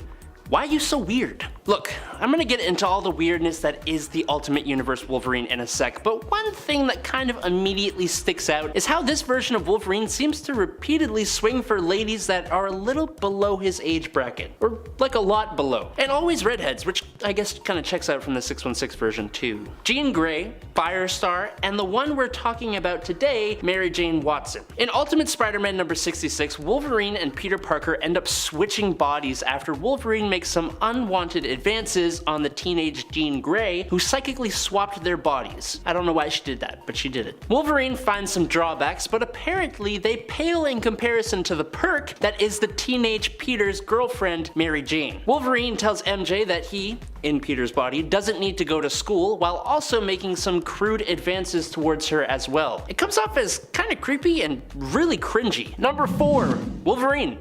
How you die. Now, on the topic of Wolverine, he himself has quite a few moments that make him kinda awesome and some that make him kinda horrible. Ultimate Wolverine is no longer feral, and he does not have the classic healing factor. Instead, he gets the survival factor, which is kind of a heck of a lot better. He can survive a heck of a lot, almost anything. S.H.I.E.L.D. chopped his body off, leaving only his head, and he breathed through his skin. They put his head in a vacuum and he went into stasis. Hulk ripped his body and threw it into another mountain range, and when Wolverine found that half, it was still fresh, no organ failure, no rot, and the blood was somehow still pumping. And he just put himself back together again with no issues. Ultimate Wolverine is unkillable by any means, no matter what you do. It was also implied that Ultimate Wolverine was the precursor of all mutants. He was sort of the first mutant in the world. So all the other mutants are basically products of Weapon X experimentation on Wolverine. On top of that, his blood could be synthesized into a substance that gives mutants insane power boosts. Marvel made Ultimate Wolverine insanely overpowered, and then they absolutely killed him in the stupidest way possible. He died because Magneto did a hand wave thingamajig, as someone on Reddit said, and apparently he destroyed every single one of Wolverine's cells while ripping out his adamantium. Number 3. Is this Game of Thrones? If you haven't noticed by some of the previous points, Marvel did a lot of unnecessary sexualizing of the Ultimate Universe. And to just push it a bit further into unnecessary odd choices made by Marvel for this universe, they included the incestuous relationship between the characters of Scarlet Witch and Quicksilver. Somehow it actually feels worse than the one in Game of Thrones, maybe just because it was extremely shocking and the two characters never had anything even similar to this in the 616 continuity. Fans wondered whether it was really necessary for Mark Millar to pair the two characters together and questioned whether the twist added anything new to the story at all. Answer: it didn't. Probably the biggest issue with this revelation is that now the characters can't so much as look at each other without fans accusing the writers of returning to the incest plot from the Ultimate X-Men. Number 2. Blob. After the events of that ultimatum thing, which I'm so close to talking about, many heroes were taken out and or unaccounted for. One such hero would be Janet Van Dyne, the Wasp. Now, as we know, Hank Pym, Ant-Man, was kind of the worst. And though a terrible husband, he still diligently looked for his missing wife. What he found instead was the villain the Blob feasting on her remains. It's probably one of the most striking images from the whole Ultimate Universe, but it just gets stranger and somehow worse. Enraged at the sight of it, Ant-Man converted to his giant man state and picked up the Blob in his giant hand and bit Blob's head clean off and spat it on the ground to the shock and horror of his teammates. And in at number 1 is Ultimatum. Ultimatum was supposed to be how the writers finished off the Ultimate Universe stories. Obviously it didn't turn out that way, but as you can tell from previous points, writers kinda just went a little haywire with things they would do with a dying universe story. Basically, Magneto, who has been a pretty brutal villain in this universe so far, goes even farther during the mega event where stakes were way high. Basically, after Magneto gains control of the Hammer of Thor and is manipulated by none other than Dr. Doom, he messes with the magnetic pillars of the world, flipping them on their head and sending weather into a frenzy. The big event was a giant tsunami called the Ultimatum Wave that basically put New York underwater and brought a giant casualty list along with it. Bruce Banner drowns but the Hulk lives, the Wasp gets eaten as mentioned before, and Quicksilver and Scarlet Witch are killed off. In a bit more of a divisive move, while the X-Men are looking for their fallen teammates in the wake of the tidal wave in New York, Magneto pays a visit to Professor X and in a pretty brutal scene snaps the professor's neck. Magneto also rips the adamantium from Wolverine's skeleton and pretty much disintegrates him like we talked about before. Number 10. Professor Xavier is a jerk.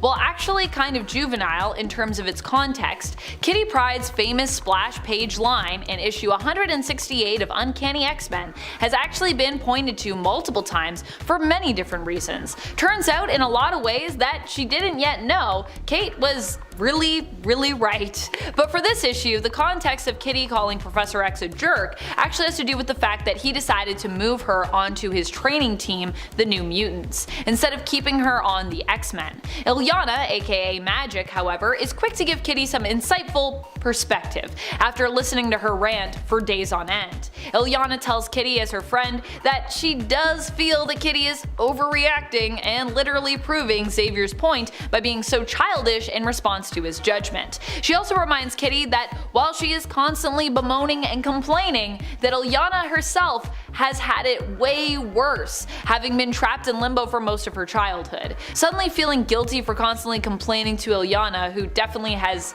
more reason to complain than Kitty does, Kitty apologizes before the two head off to take the bus into town so they can attend dancing lessons. So cute.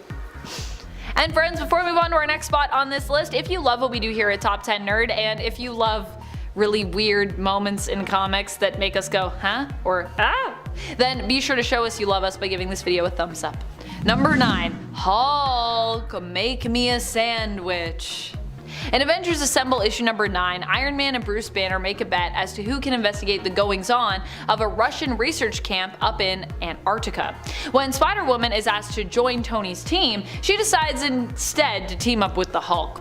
This is because Spider-Woman feels it will actually be safer for everyone for her to team up with the Hulk, who she claims she can control thanks to her pheromone powers. To prove the power of her potential influence over the Hulk, she then tells him to make her a sandwich, which he does, although honestly, I feel like if Jess just asked the Hulk to make her a sandwich, he probably would. He's usually pretty nice when he's not angry. I feel like this quote is pretty easily explainable here. When they end up going to the Arctic, the hilarious thing is that the Hulk is, as Bruce Banner stated earlier, unaffected by the cold. But Jessica, as Spider-Woman, is of course freezing. Probably also because most spider people tend to have a weakness to the cold, and I think Jess is one of the spider people that's included on that list. Because spiders, they do not like the cold. Number 8. So the puppies worked. How do you defeat the Hulk when he won't stop rampaging? How about with adorable puppies? a whole crate full of them. That was the plan in the Indestructible Hulk special. In order to subdue the Hulk after he has finished his mission, turning him back into Bruce Banner, S.H.I.E.L.D. decides to deploy a crate full of puppies, leaving it within Hulk's field of vision. He approaches, opens it, and success! Bruce later says this quote after he is back to himself, as the puppies were actually his idea. So, the puppies worked. Number 7. I've got to touch his fur! This one is mainly just extremely entertaining for me. It involves everyone's favorite bouncing blue Beast. This was after Beast had joined up with the Avengers during a time he was actually sadly feeling pretty useless as a teammate. Poor Beast. Beast goes out to grab a dozen hot dogs from a street vendor, as you do. Used to people running in terror, he is a mutant after all, and also now looks like a literal beast. He is not surprised when the vendor sees him and runs off, simply asking, "Smatter, never seen a blue furry freak before?" However, what happens next does surprise him, as the women who are also near the vendor do recognize him as a member of the Avengers, the superhero the Beast, and begin to mob him, not out of hate or revulsion, but out of awe and seemingly love? One woman remarks, "Been dying to meet you." Another we overhear in the midst of saying, "Turns me on," while one more is heard calling out, "I've gotta touch his fur." And this quote comes to us from Avengers issue number 164. Number 6, and people say I have no sense of humor. Wolverine ends up getting steamrolled by the Punisher in their team up, where Punisher turns on him after the Punisher decides the Wolverine will only get in the way, seemingly marking him as somewhat of a loose cannon. Though really, this comic was more about the constant battle between the two in regards to like, who is the tougher guy, Wolverine or the Punisher. And Wolverine honestly would attempt to get back at the Punisher in one of the worst and weirdest ways later, but that's a story for another point and maybe another list. Punisher turns on Wolverine and not only steamrolls him, but also shoots him a bunch prior to that and leaves him to have his legs sawed off. Though obviously with Wolverine, that's not an easy feat thanks to his adamantium skeleton. This quote in the point comes from Frank in the aforementioned issue, which is issue number 17 of the early 2000s Punisher series, and is something he thinks after he has steamrolled Wolverine, calling him Pine Martin before leaving him there, in reference to one of Canada's most ferocious but also cutest mammals. And smallest, I believe. And people say I have no sense of humor. I would still say that, because I feel like that joke's a little weak, Frank, but I'm not gonna say that to Frank's face, but you know, I'm thinking it. Number 5. Carnage USA. One of Spider-Man's most brutal and sadistic villains is Carnage. He is a serial murderer named Cletus Cassidy, who bonded with a symbiote and became an even more dangerous and twisted villain. He has had a lot of brutal moments over the years, such as his actions in Maximum Carnage and Deadpool vs. Carnage, but my preference is for the miniseries Carnage USA. In this story, Carnage goes to a small town and sneaks into a meatpacking plant in order to eat an entire herd of cattle so that he can get strong enough to take over the town. He sends the symbiote in through the water pipes and takes over men, women, and children, forcing them to attack each other and holding a few of them hostage for and amusement. There are some brutal Cletus moments, such as sending a woman out to collect her husband's head in order to secure the safety of her children, but my favorite and most twisted is when he gathers all of the survivors in a church, hands out a bunch of pliers,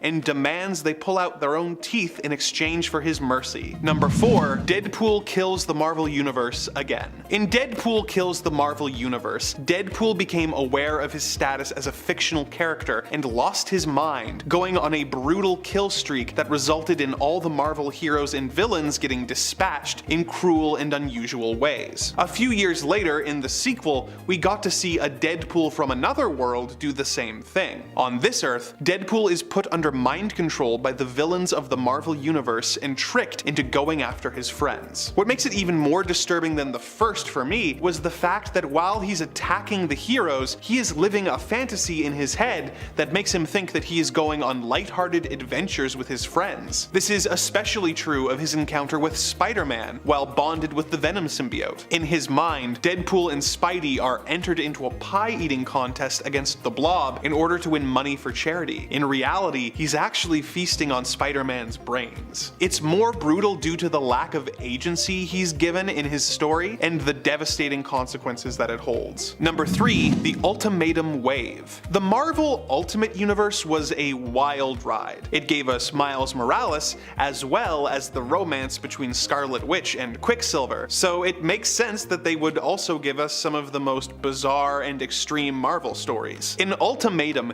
Magneto has been driven mad at the loss of his children and decides that rather than destroying humanity to make the world safe for mutants, he's just gonna kill everyone. He uses a doomsday device and his powers to shift the world off of its axis, causing natural disasters all over the globe. Much of Europe, including all of Latveria, is frozen under a layer of ice, and New York is hit by a massive tidal wave. Millions of people all over the world die in the attack, including Nightcrawler and Hank McCoy. Magneto then sends out more of his minions to destroy the heroes, causing the brutal deaths of several more heroes, including Hank Pym, Doctor Strange, and Thor, just to name a few. Professor X gets personally murdered by Magneto, who later has his face blasted off by Cyclops, who then gets assassinated at an anti-mutant rally. It is a relentless story, but I think the most brutal moment is when Pym finds his wife Janet being eaten by the Blob and responds by entering his giant form, picking up the Blob, and biting his head off. Number 2, Marvel Zombies. Marvel Zombies is pretty self-explanatory. It takes place on an alternate Earth where the heroes of the Marvel Universe have been infected with a zombie virus. They retain much of their intelligence and personality, but they are so consumed with hunger that they are willing to go to any lengths to get to their next meal. There is something so brutal about watching all of your favorite heroes hunt down Magneto and brutally and graphically eat him in the opening pages, and it only gets more disturbing from there. I'd say that the most brutal moment in this story is the revelation that Hank Pym has been keeping T'Challa sedated but alive in a lab, and he has been removing his limbs one by one to eat. It's a brutal and disgusting story that you can't help but have fun reading. Number 1, Spider-Man's take on September 11th. There are way more gory and graphic Marvel moments on this list, but the fact that this comic features the real-life tragedy of September 11th, 2001 makes it hard to justify putting it lower on the list. Like, I can't sit here and say that a fictional tidal wave was worse than this.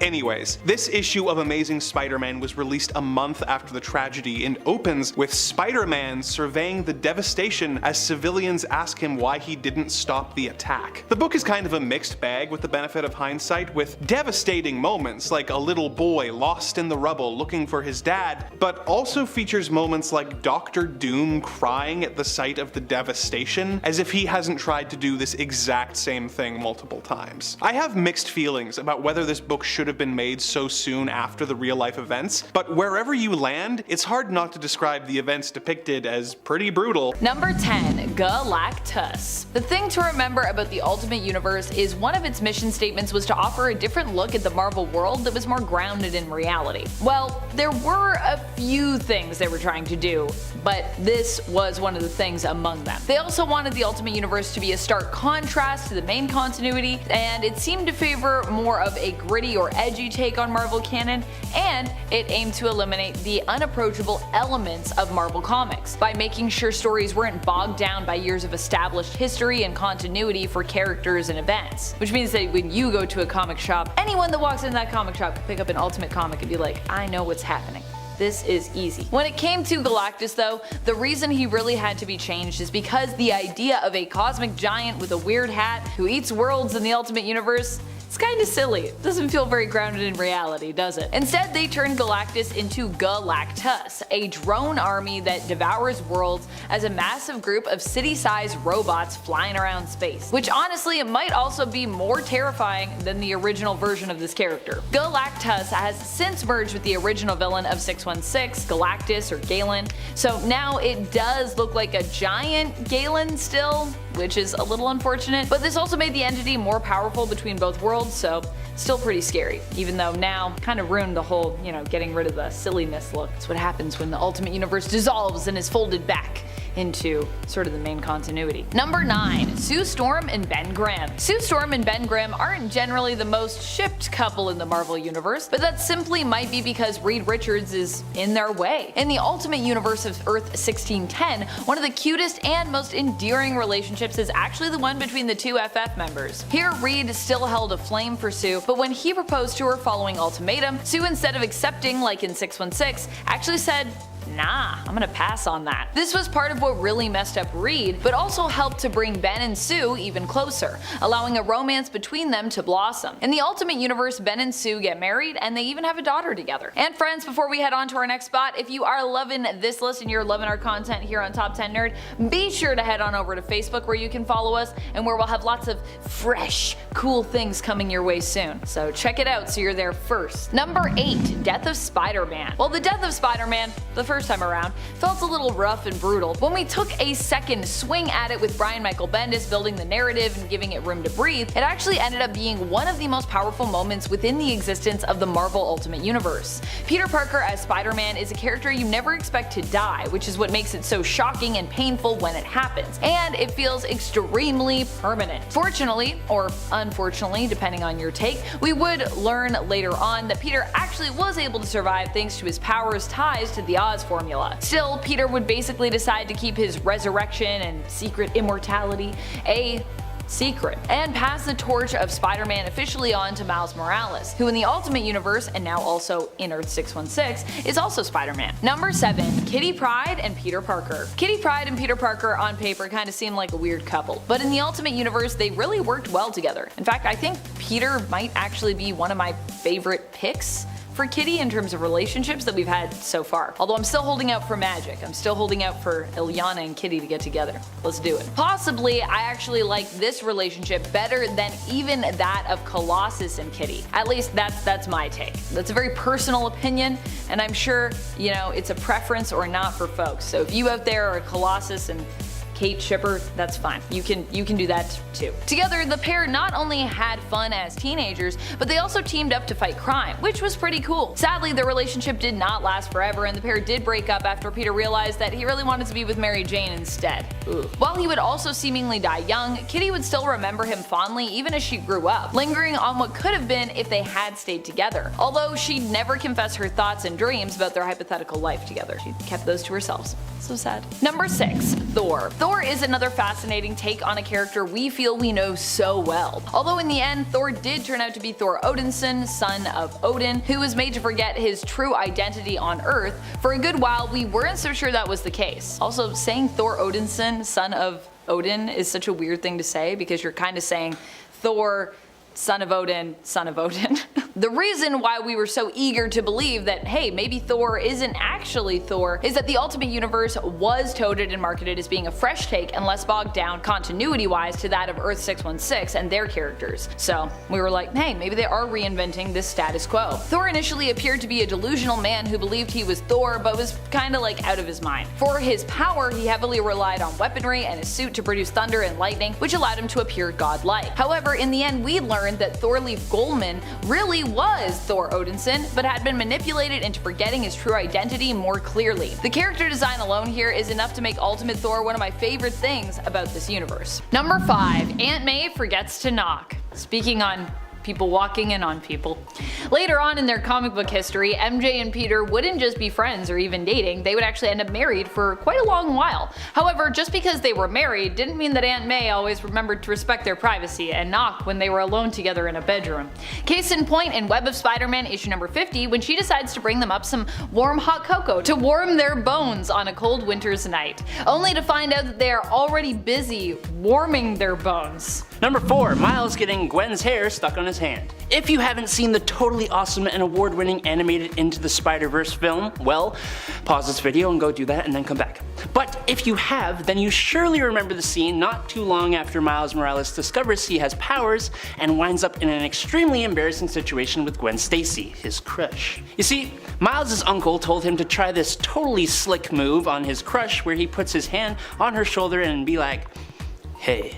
Which, I don't know where you go after you say the hey thing. It kind of feels like terrible advice, and I think it was because Miles just did it in the middle of a conversation and made it really bad. But then, thanks to his new powers, when he goes to remove his hand, he accidentally gets stuck to her hair. The next 30 seconds sees him accidentally pull her in close, get stuck to her textbook, spin around, blame it on puberty, and then get catapulted by her, all in front of other students. She ends up getting half her hair buzzed off, which, hey, it's an experience neither of them will forget. Maybe when they're married they'll laugh about it, I don't know, maybe not. Number 3, Spider-Man loses control. One of the most awkward moments in terms of just what went down has to be when Spider-Man accidentally hits MJ when she's trying to get between Peter and his clone Ben Reilly to stop them from fighting one another. Oddly enough, I was remembering a thing where this also appeared. Even though this moment was very different in terms of what caused it to happen, a very similar incident also is incorporated into the original Sam Raimi Spider-Man film franchise.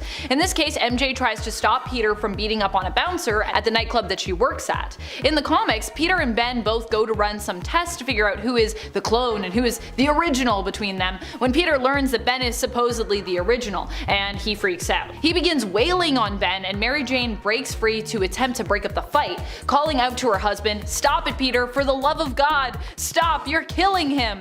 Instinctively, Peter goes to push MJ back, telling her to get away and leave him alone, and he strikes her, sending her flying with his super strength, only for him to realize what he's done almost immediately, condemning his own behavior before running away.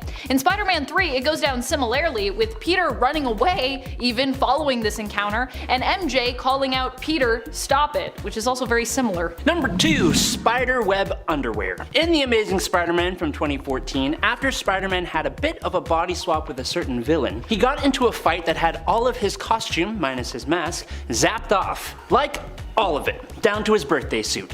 As a quick solution to the problem, Spider-Man decided to use his webbing to cover up his privates as an honestly genius decision. Well, it would have been genius, but see, Peter didn't realize that the villain he mind swapped with actually improved his webbing so it now lasts much longer, which meant Peter now had some permanent underwear for a while. So not only did Spider-Man have a costume consisting of a mask and web undies that was seen all over live television, prompting many characters to laugh at him, and even gave Jessica Drew a clue that this was Peter Parker back in his body again, he also had to explain this whole thing in one long monologue to Captain America of all people.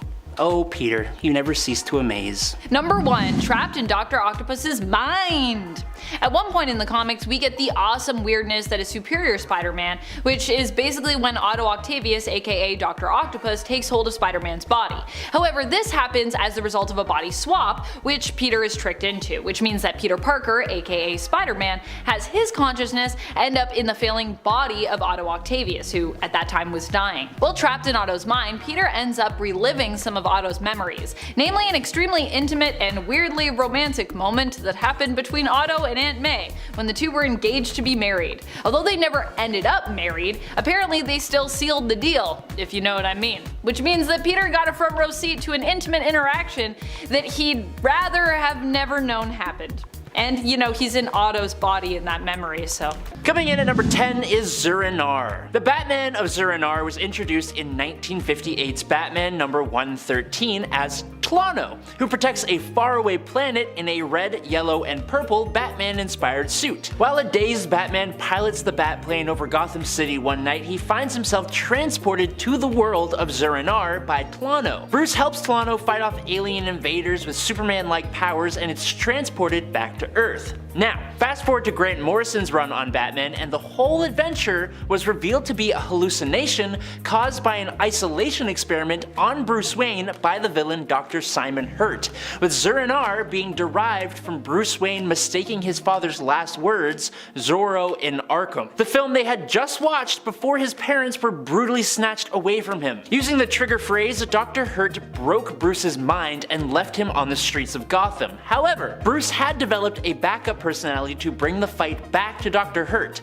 the much more violent Batman of Zur-En-Arrh. And at number 9 is Batman White Knight. Batman White Knight does something rather unique. It takes the arch enemy of Batman, the Joker, and flips him to become the hero of Gotham, but not one that wears a mask or runs around beating up criminals in the night. A hero who stands in the public eye and fights for what's right. Mostly. The story really paints Batman out to be as brutal and terrifying as he tries to be, and it's pretty successful. The best example I can give is how the Joker actually became reformed in the first place. In the very first issue of the comic, Batman is chasing Joker alongside Barbara Gordon, Batgirl, and Nightwing, and he is single-minded, driving the Batmobile over people's roofs and through active construction zones, barging past security guards who just want to help. Normally Batman is pretty good at not letting the Joker talk him into a frenzy, but this time it ain't gonna go that well. When Joker torments Batman, then reveals he is taking a new medication to cure his mental illness, Batman snatches the whole bottle, and in front of a large group of onlookers, he empties the whole bottle into the Joker's mouth and forces him to swallow it. Number 8. Bane. There are many deranged and off-the-wall villains in Batman's rogues gallery, and while the Dark Knight has suffered losses and defeats at the hands of a few, none of those defeats are as infamous as the ones he suffered at the hands of Bane. By issue 11 of the Broken Bat part of the Nightfall arc, Bane had managed to find out that Bruce Wayne was indeed Batman. Bane surprised Bruce at his home, pumped himself with venom, and laid a brutal beatdown on the Dark Knight in his own home. The fight continued on into the Batcave, and completely taken by surprise, Batman is on his last legs when the venom-fueled tank of a man lifted Batman over his head and dropped him spine first onto his massive back-breaking knee. This brutal move, captured in one of the most iconic comic panels ever, put the Batman completely out of commission, requiring him to choose another to fill his role as the protector of Gotham until he could make his triumphant return. Coming up at number 7, Alfred. Bane broke the Dark Knight's back all the way back in Nightfall, but I think it was his attempt to break Batman's spirit that was the most despicably brutal moment for this character. After Flashpoint Batman organized a takeover of the city of Gotham, Batman and his Bat family were forced out of the city. Its perimeter was guarded, and Alfred Pennyworth was taken as a hostage. In an attempt to rescue Alfred, Batman sent Damian Wayne Robin. Unfortunately, Damian was not quite capable of getting the job done, but that doesn't mean that he deserved to be forced to watch as Bane snapped the neck of Alfred Pennyworth, sending the heart of the Bat family to his grave. Instead of actually serving to break the Batman spirit like he intended to, Bane actually pushed Batman to do practically whatever it takes to put Bane down. If anything, this act united the Bat family as a force to be reckoned with, and there was no way Bane or the alternate Thomas Wayne were going to get away with this heinous crime. And at number 6 is his one rule. Batman Hush could in its entirety be seen as a brutal moment. It strikes at the childhood life of Bruce Wayne himself, pushing Batman to a point we rarely ever see. In Batman issue number 614, right smack dab in the middle of the Hush story arc, Tommy Elliot, the childhood friend of Bruce Wayne, loses his life at what seems to be the hands of the Joker. All the years and years of distress caused by the Joker, the people hurt, the lives lost, they all fuel this rage inside of Bruce Wayne, who begins to lay a spectacular beatdown on the Joker, knocking out both Harley Quinn and even Catwoman, who both try to stop him. Batman almost goes to the point of permanently bringing an end to the Joker, beginning to put aside his morals to finally be rid of this homicidal plague on Gotham City. It's not until Jim Gordon intervenes while Batman has his gloves around the Joker's neck that the Dark Knight finally relents. The worst part is that if Batman did go through with it, the Joker wasn't even the one responsible for the crime he thought he was responsible for. Number 5, I can see things differently.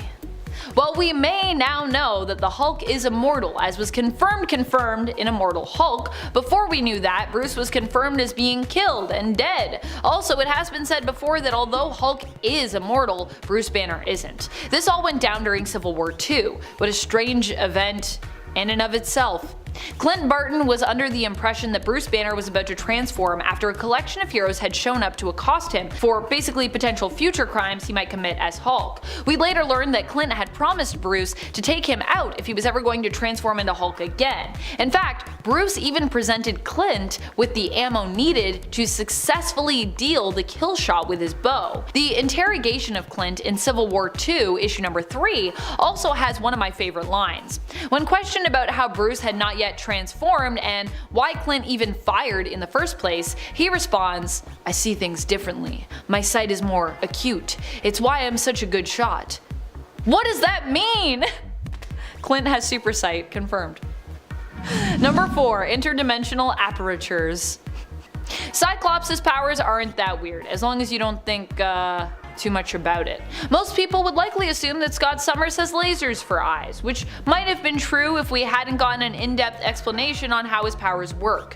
Currently in the comics, Scott's optic blasts actually are tied to energy absorption and manipulation, with Scott absorbing radiant energy from all around him and it basically being channeled straight through his eyeballs, although the rest of his body is somehow immune to its effects, with even his eyelids acting as a sufficient shield for this massive source of energy.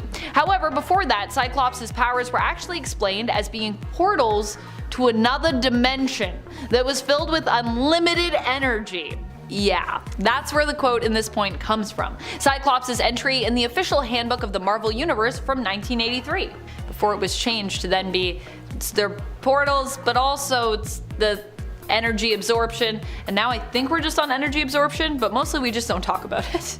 Number 3, just a nibble. This is a weird thing that really has roots in the comics, as crazy as that might sound.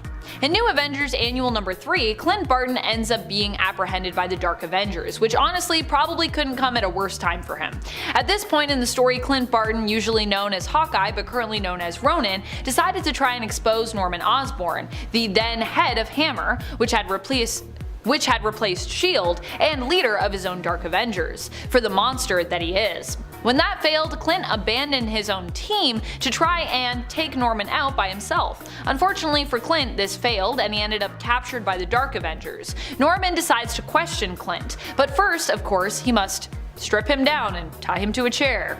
Then he uses his version of Spider-Man, who was really Mac Gargan bonded with the Venom symbiote, to threaten the life of Clint, but of course, kind of in a weirdly sexy way. Oh boy. Hence where this ship comes from. It's a weird ship. Something that had actually happened in the comics. Why is Venom always weirdly sexy? Why is that a thing? The line in this point comes from a command Norman gives to Mac during the interrogation when Venom bites Clint. Just a nibble, he says. Which is also a weirdly sexy way to be like, yeah, take a chunk out of his shoulder. Number 2. It's more than that. They're in love. I still can't believe we let this one happen. If you're new to the channel and to comics, this may shock you. But if you've been around for a while, you perhaps already know where I'm headed with this one. This is a strange romance and occurrence that we've brought up before on the channel, but I always feel like if I leave it off a list like this, someone in the comments is going to be unable to believe that I did not mention it. So here we go again. In the Ultimate Universe, the Earth of 1610, things are a lot different than the main continuity. The Ultimate line, starting with Ultimate Spider-Man, was created to bring something new to the world of Marvel Comics, in the hopes that shaking up and simplifying the continuity with a new main reality, or an alternative to the main reality, would result in an influx of readers. And it worked! But at what cost? At what cost? Many of the characters and stories told were both updated to the modern day, but also made to be a bit more edgy. Included in this weird revitalization were Quicksilver and Scarlet Witch, the brother and sister duo often associated with the Brotherhood of Evil Mutants and later the Avengers. The siblings in the main continuity have always been close, but in the Ultimate Universe, they were a lot closer. Like, incestuously so. The quote for this point comes from Ultimates 3, issue number 1, where Janet attempts to explain to Captain America the kind of love that exists between Pietro and Wanda. Number 1. The subtle manipulations of my father's ingenious machines. Where to even start with this one? I'm gonna try and summarize, because if I just let myself rant here, this video will be extremely long. I could do like a whole video on just this one point, and maybe I should. Attempting to explain this weirdness, anyone? Carol at one point seems to become miraculously pregnant. Rather than be concerned, like Carol is, the rest of the Avengers seem more excited about this really unexpected bundle to be delivered. Really unexpected, because Carol Danvers, she wasn't pregnant like a day ago, and now she's real pregnant. Janet Van Dyne at one point even implies that Carol's reaction is all wrong. She should be happy about this. After all, she gets to have a kid, and isn't that the best thing ever? Carol's like, I don't want this. Carol delivers the baby only for it to rapidly grow up, naming himself Marcus Immortus, as in the son of Immortus, aka a split-off timeline version of Kang the Conqueror. He reveals that Carol reminds him of his mom, kinda weird, and that he wants to take her away because he's in love with her. Super weird. And then the Avengers kinda just let Carol go with him.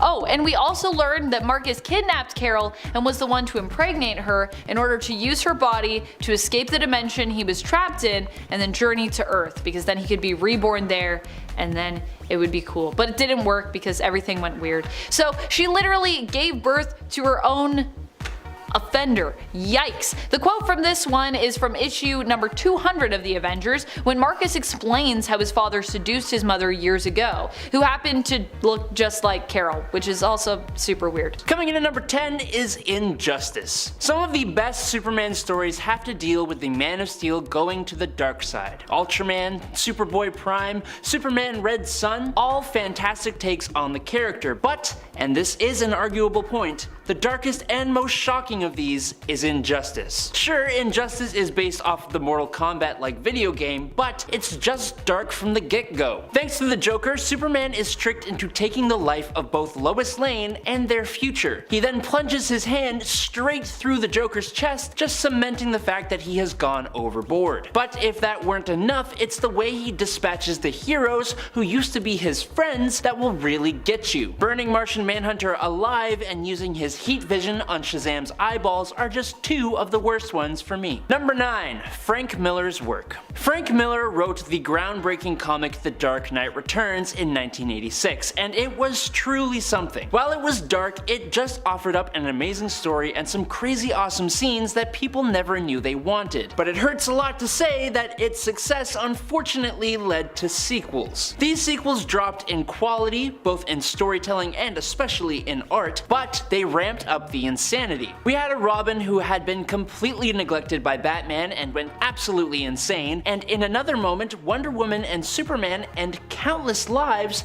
while they do the deed. Now, there is nothing wrong with superheroes becoming romantically involved. It happens all the time, but to have Superman, with his strong moral code, decide that he is going to fly around, crash landing into populated areas, causing earthquakes, hurricanes, and the evacuation of Hawaii, all while wrapped up with Wonder Woman, it's just dumb and really messed up. Number 8. Superboy Prime and Mr. Mxyzptlk. I usually pounce on any opportunity to talk about Mr. Mxyzptlk, but what happened in Countdown to Final Crisis between him and Superboy Prime? It just ain't it. Honestly, a lot of this 52-issue series is extremely dark. There are lots of lost lives and destruction signifying nothing and mostly ultimately ignored by the Final Crisis. But in Countdown to Final Crisis number 23, Superboy Prime abducts the 5th dimensional imp and takes him back to the source wall. Here, Superboy Prime uses an unreasonable amount of force on Mr. Mxyzptlk to find his home. When Mr. Mxyzptlk refuses, Superboy Prime uses his laser eyes to carve the Superman symbol into the poor imp's face. If you guys are enjoying this video so far, make sure to drop a like. That's all you gotta do to show us that we don't suck. Okay. Number 7. Arsenal. Justice League Cry for Justice is an honestly fantastic story, but it does Red Arrow bad. In one moment, the super genius criminal Prometheus lands a right hook on Red Arrow that was so hard,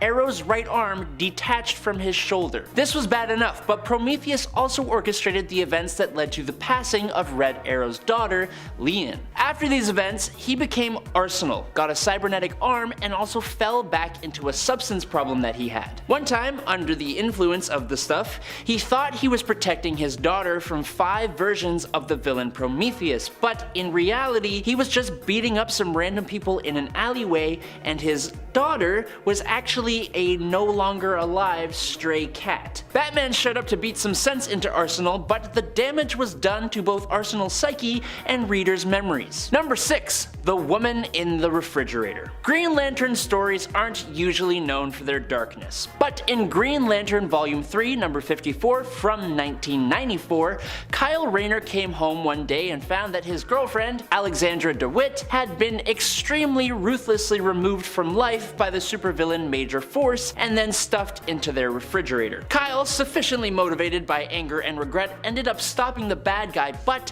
some people have had enough. Specifically, DC writer Gail Simone. Gail, fueled by the image of seeing her favorite female character done so wrong, coined the term women in the refrigerators as a way to refer to comic comic book women who have been de-lifed and or had their entire lives ruined specifically in order to fuel the stories of superhero men. There are tons of other examples in comics of this happening, but this one may be the worst, hence the term. Number 5. Lack of Sabretooth. Sabretooth has always been a pretty terrifying dude. He ain't nice, he's extremely violent and extremely hard to bring down. And even more so in the Ultimate Universe, he becomes bonded with adamantium similar to Wolverine and even has retractable bone claws out of his forearms, also like Wolverine. Doesn't really need them, as he also eventually has his naturally occurring claws on each fingertip as well as his fangs and teeth laced with adamantium to just bump up the amount of absolutely bloody carnage he can produce. If this sounds awesomely terrifying, it's because it is, which makes it a shame when he doesn't really do much. Sabretooth in the Ultimate Universe, similar to 616, is kind of just a lackey to Weapon X and then later to Magneto. It just feels wrong to make such an imposing villain more imposing but not give him much to do. Number 4. Sabretooth versus Angel. Oh, actually, there is one thing of note here that Sabretooth does. One thing that was incredibly brutal and unnecessary in true Ultimate Universe fashion. In the aftermath of Magneto's ultimatum wave, he and Sabretooth waited in the Arctic for the heroes to come and try to apprehend them in Ultimatum issue number 4 from 2009. The first to arrive was Warren Worthington III, or Angel, who came crashing through a window with a punch straight to Magneto's big old face. But after Magneto gave the go-ahead, Sabretooth pounced at the crash-landed mutant, scratching the living hell out of his back, tore off one of his wings with his teeth, seeming to enjoy the brief cannibalism, and then stomped on Warren's neck with his boot, taking out the mutant in another of the Ultimate Universe's unceremonious dispatching of a fan-loved character. Thanks, Ultimate Universe! Thank you so much. Number 3. Dormammu and Doctor Strange. Speaking of unceremonious dispatching, Angel wasn't the only hero to meet his end in issue number 4 of Ultimatum. Right at the beginning of the comic, it seems that the Hulk's rampaging has led to Doctor Strange's Sanctum Sanctorum, and he begins just smashing everything, including magical items, which results in a blinding flash of light. Next thing we know, the dread Dormammu is free from the dark dimension and is in magical conflict with Doctor Strange. But Dormammu seems more than confident that he won't be defeated by the Sorcerer. It takes merely a few pages before Dormammu uses the Sorcerer Supreme's own sash, belt, cloak thingy, constricting it around Strange's body so tightly that it explodes his head in an extremely grotesque couple of panels that I'm not sure we're even allowed to show. Just like that, the normally extremely powerful Dr. Stephen Strange is out of the picture. Number 2. Hawkeye's family tragedy. Say what you will about the ultimate version of Clint Barton. He is much less heroic than his 616 counterpart, he is a S.H.I.E.L.D. sponsored killer, and he is much more of a secret agent. Ultimately, he is the basis for the MCU's version of the character, from his look to his family. But what the Ultimate Universe did to his family, or more specifically what Black Widow did to them, I should say, will likely never be seen in the MCU, which we should all thank our lucky stars for. As we talked about all the way up at the 10th point, Natalia Romanova did not turn out to be a great gal. She was working for the Liberators, a group of heroes from around the globe who were opposed to the amount of power held by the United States thanks to S.H.I.E.L.D. and the Ultimates. It was a cool, realistic concept, and one that could have opened up the comics to more worldwide inclusiveness. Instead, it was kind of just a way to make America seem superior. After Natalia's revelation as a traitor, she organized the assassination of her longtime Black Ops partner Hawkeye's entire family, even personally taking out his son Callum. For her crimes, Clint does put an arrow between her eyes in Ultimates 2's final chapter, as she is in a hospital bed thanks to Tony Stark giving her brain damage. It doesn't really help the whole situation. And in at number 1, Peter Parker comes back to life. One of the key things about the Ultimate Universe was supposed to be its realism, or at least its realism in a universe full of superheroes, sorcerers, gods, and monsters. One of the aspects of said realism was the fact that death would be permanent, which is about as real as you can get. The only problem was that didn't seem to last. One of the best things about the Ultimate Universe was Ultimate Spider-Man. It's regarded as not only the best thing out of that universe, but one of the best Spider-Man stories ever told. His eventual death after saving many people in Ultimatum, taking a bullet for Captain America, and then fighting and defeating Norman Osborn and the Six was equally as amazing, if not tragic and emotional. It also paved the way for another one of the Ultimate Universe's best, Miles Morales. Morales. So in order to make that amazing story and all the emotional weight it had going for it mean absolutely nothing, what do you know? Peter Parker wakes up in some underground laboratory, seemingly revived. Yay! Number 10, Batman and Babs sitting on a rooftop? Or rather, doing more than just sitting on the rooftop really, which is exactly the qualm fans had about the animated film adaptation of The Killing Joke. Well, not in the comic, for some reason, an intimate relationship was added into the mix between Batgirl's Barbara Gordon and Batman's Bruce Wayne. Batgirl is the one who makes the moves after Batman decides to remove her from a case. In frustration, she fights him, and then fighting kind of turns into something more. For many reasons, Batman and Babs fans were obviously not fans of this weirdly forced ship. And friends, before we move on to our next spot, if you love what we do here at Top 10 Nerd, why not show us you love us by clicking that like button? Number 9, death of Gwen Stacy. A moment that to this day is still often debated amongst fans, having left a dark mark on both them and Peter pretty much permanently. A lot of people for this one like to point out that Stan Lee later lamented Gwen's death, having claimed to not really have been focused when kind of signing off on that, kind of doing so offhandedly, not really realizing what he was like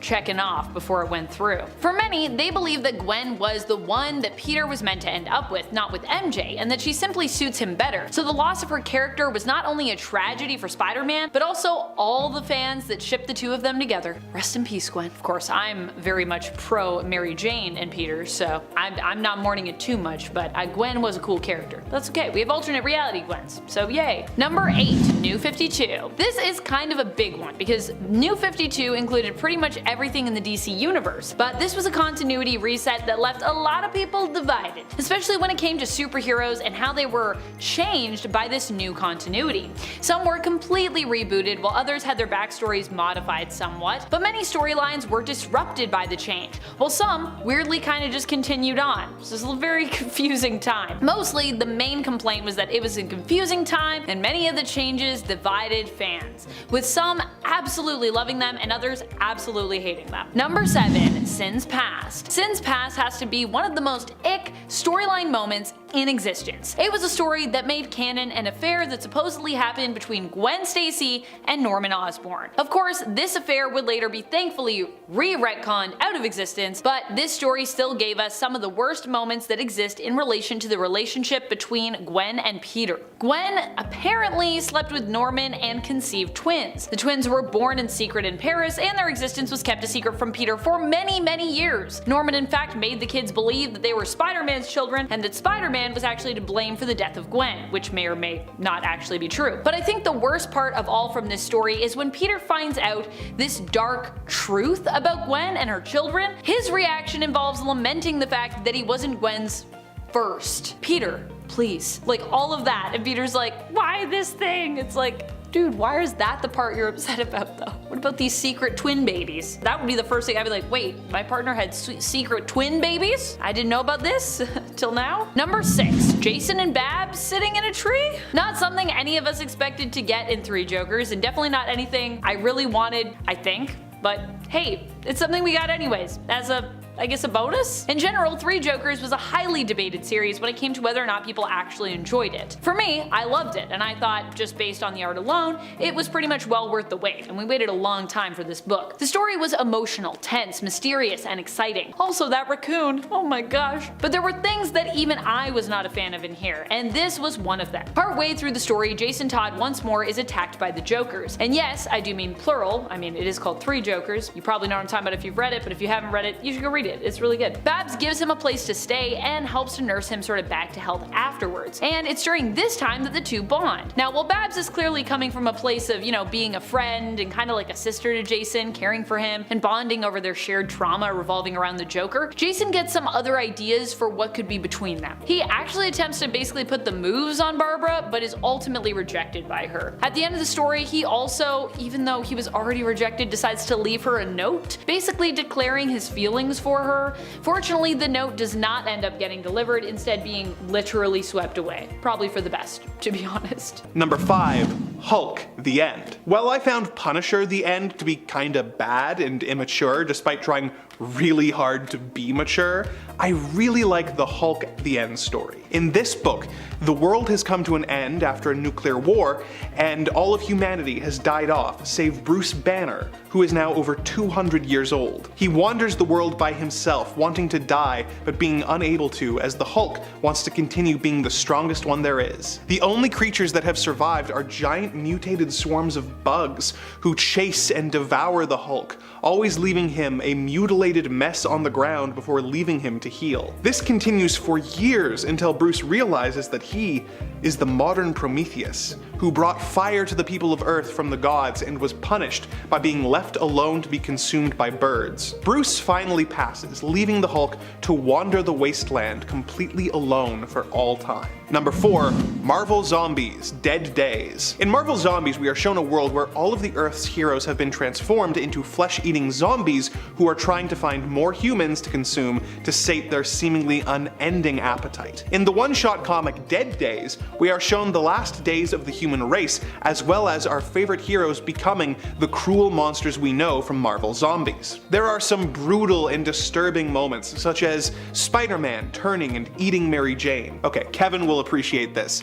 We get to see the zombified Alpha Flight attacking the X-Men after having ate Professor X before they are graphically dispatched by Magneto. We also get to see She-Hulk eating Val and Franklin Richards before having her head blown off by Sue Storm. Every page is more disturbing than the last, but I think the worst part is when Reed Richards decides that zombies are actually the next step in evolution and infects the other Fantastic Four members and then allows them to feed on him and turn him as he smiles. Number 3. Civil War. For anyone only familiar with the movie adaptation of Marvel's Civil War, the reasons behind the Superhero Registration Act are a bit different, and much more awful. The story begins with the superhero team the New Warriors about to raid a home in Stamford, Connecticut, where a group of supervillains are hiding out. The New Warriors were filming a reality show and were being extremely careless when they attacked the villains. The resulting fight led to the villain Nitro and Namorita fighting in front of a school full of children. Nitro then exploded, wiping out the school and the surrounding area. Hundreds of civilians, most of the villains, and most of the heroes all died as a result. It is a rough way to start off the book and really does a good job of setting up the moral quandary at the heart of the story. Number 2. Ruins. You guys were super helpful with recommendations in the comments in part 1, and a lot of the entries on this list are from there, so thank you. One of the ones I wasn't familiar with that a lot of you mentioned was Marvel Ruins, and you were right. It's a rough one. Marvel Ruins is a 2-part mini-series that essentially asks the question of what would the Marvel Universe be if instead of accidents resulting in heroes getting powers, they just got sick and died. For example, in this universe, Matt Murdock saved the old man from getting hit from the truck, and the radioactive goop that got in his eyes caused him to die in the hospital without growing up and becoming Daredevil. Wolverine has a painful bone disease.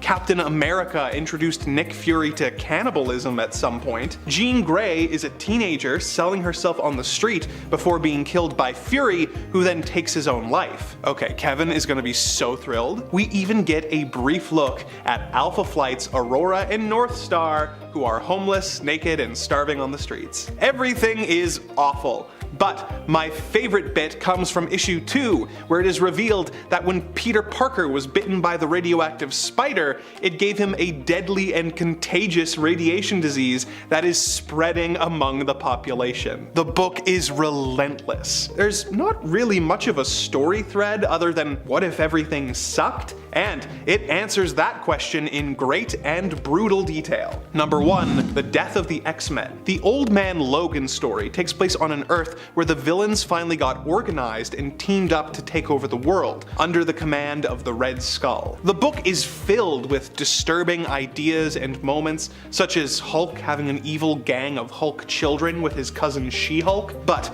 the worst in my opinion is how the villains took out the X-Men on the night they came to power. Wolverine was monitoring the situation with Jubilee when the X-Mansion was suddenly attacked by supervillains. As the children fled, Wolverine made a brave final stand against the bad guys, cutting them down one at a time until there were none left. It was then that Mysterio revealed that the whole thing had been an illusion, and Logan had been attacking his own teammates the entire time. I don't think it gets worse than that. Although, I can picture it happening to Adam here at Top 10 Nerd. Number 10, Thor and Hela. Starting off with an example of why the Ultimate Universe does some unnecessary stuff from time to time, Thor was forced to kill his supervillain's son to save America from civil war. But what's funny, well not funny, is that wasn't even the unnecessary part. So it begins in the aftermath of an event called Ultimatum, which we will get to much later on. Basically, Ultimate Thor ends up sacrificing his own life to save his lover, Valkyrie. While in the afterlife, in order to be reunited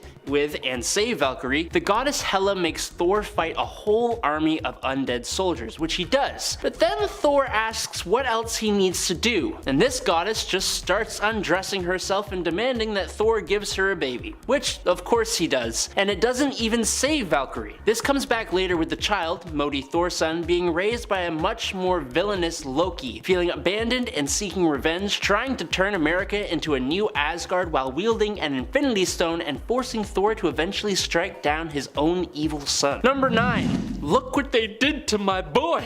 Almost everyone loves Deadpool. Weirdly, even some moms love Deadpool. So when the gritty, realistic, mature Ultimate Universe was going to bring the character in, you'd expect it to be a match made in heaven. No! I blame this version of the character for the monstrosity we got 3 years later in 2009's X-Men Origins Wolverine. The Ultimate Marvel version of Deadpool was a sergeant in the military named Wade Wilson. He's grim, he's angry, he's way too serious, and he also is an incredibly racist mutant hater. Oh, he was also a cyborg with incredible strength, he retained his signature healing factor, and instead of just being disfigured, he had no skin at all. And he's missing part of his skull, so his head is instead encased in a clear plastic case for everyone to see. Deadpool leads the Reavers, who are also racist, in trying to kill prominent mutants. Thankfully, Ultimate Deadpool was taken off the board by the 616 Deadpool in Deadpool Kills Deadpool in 2013. Number 8.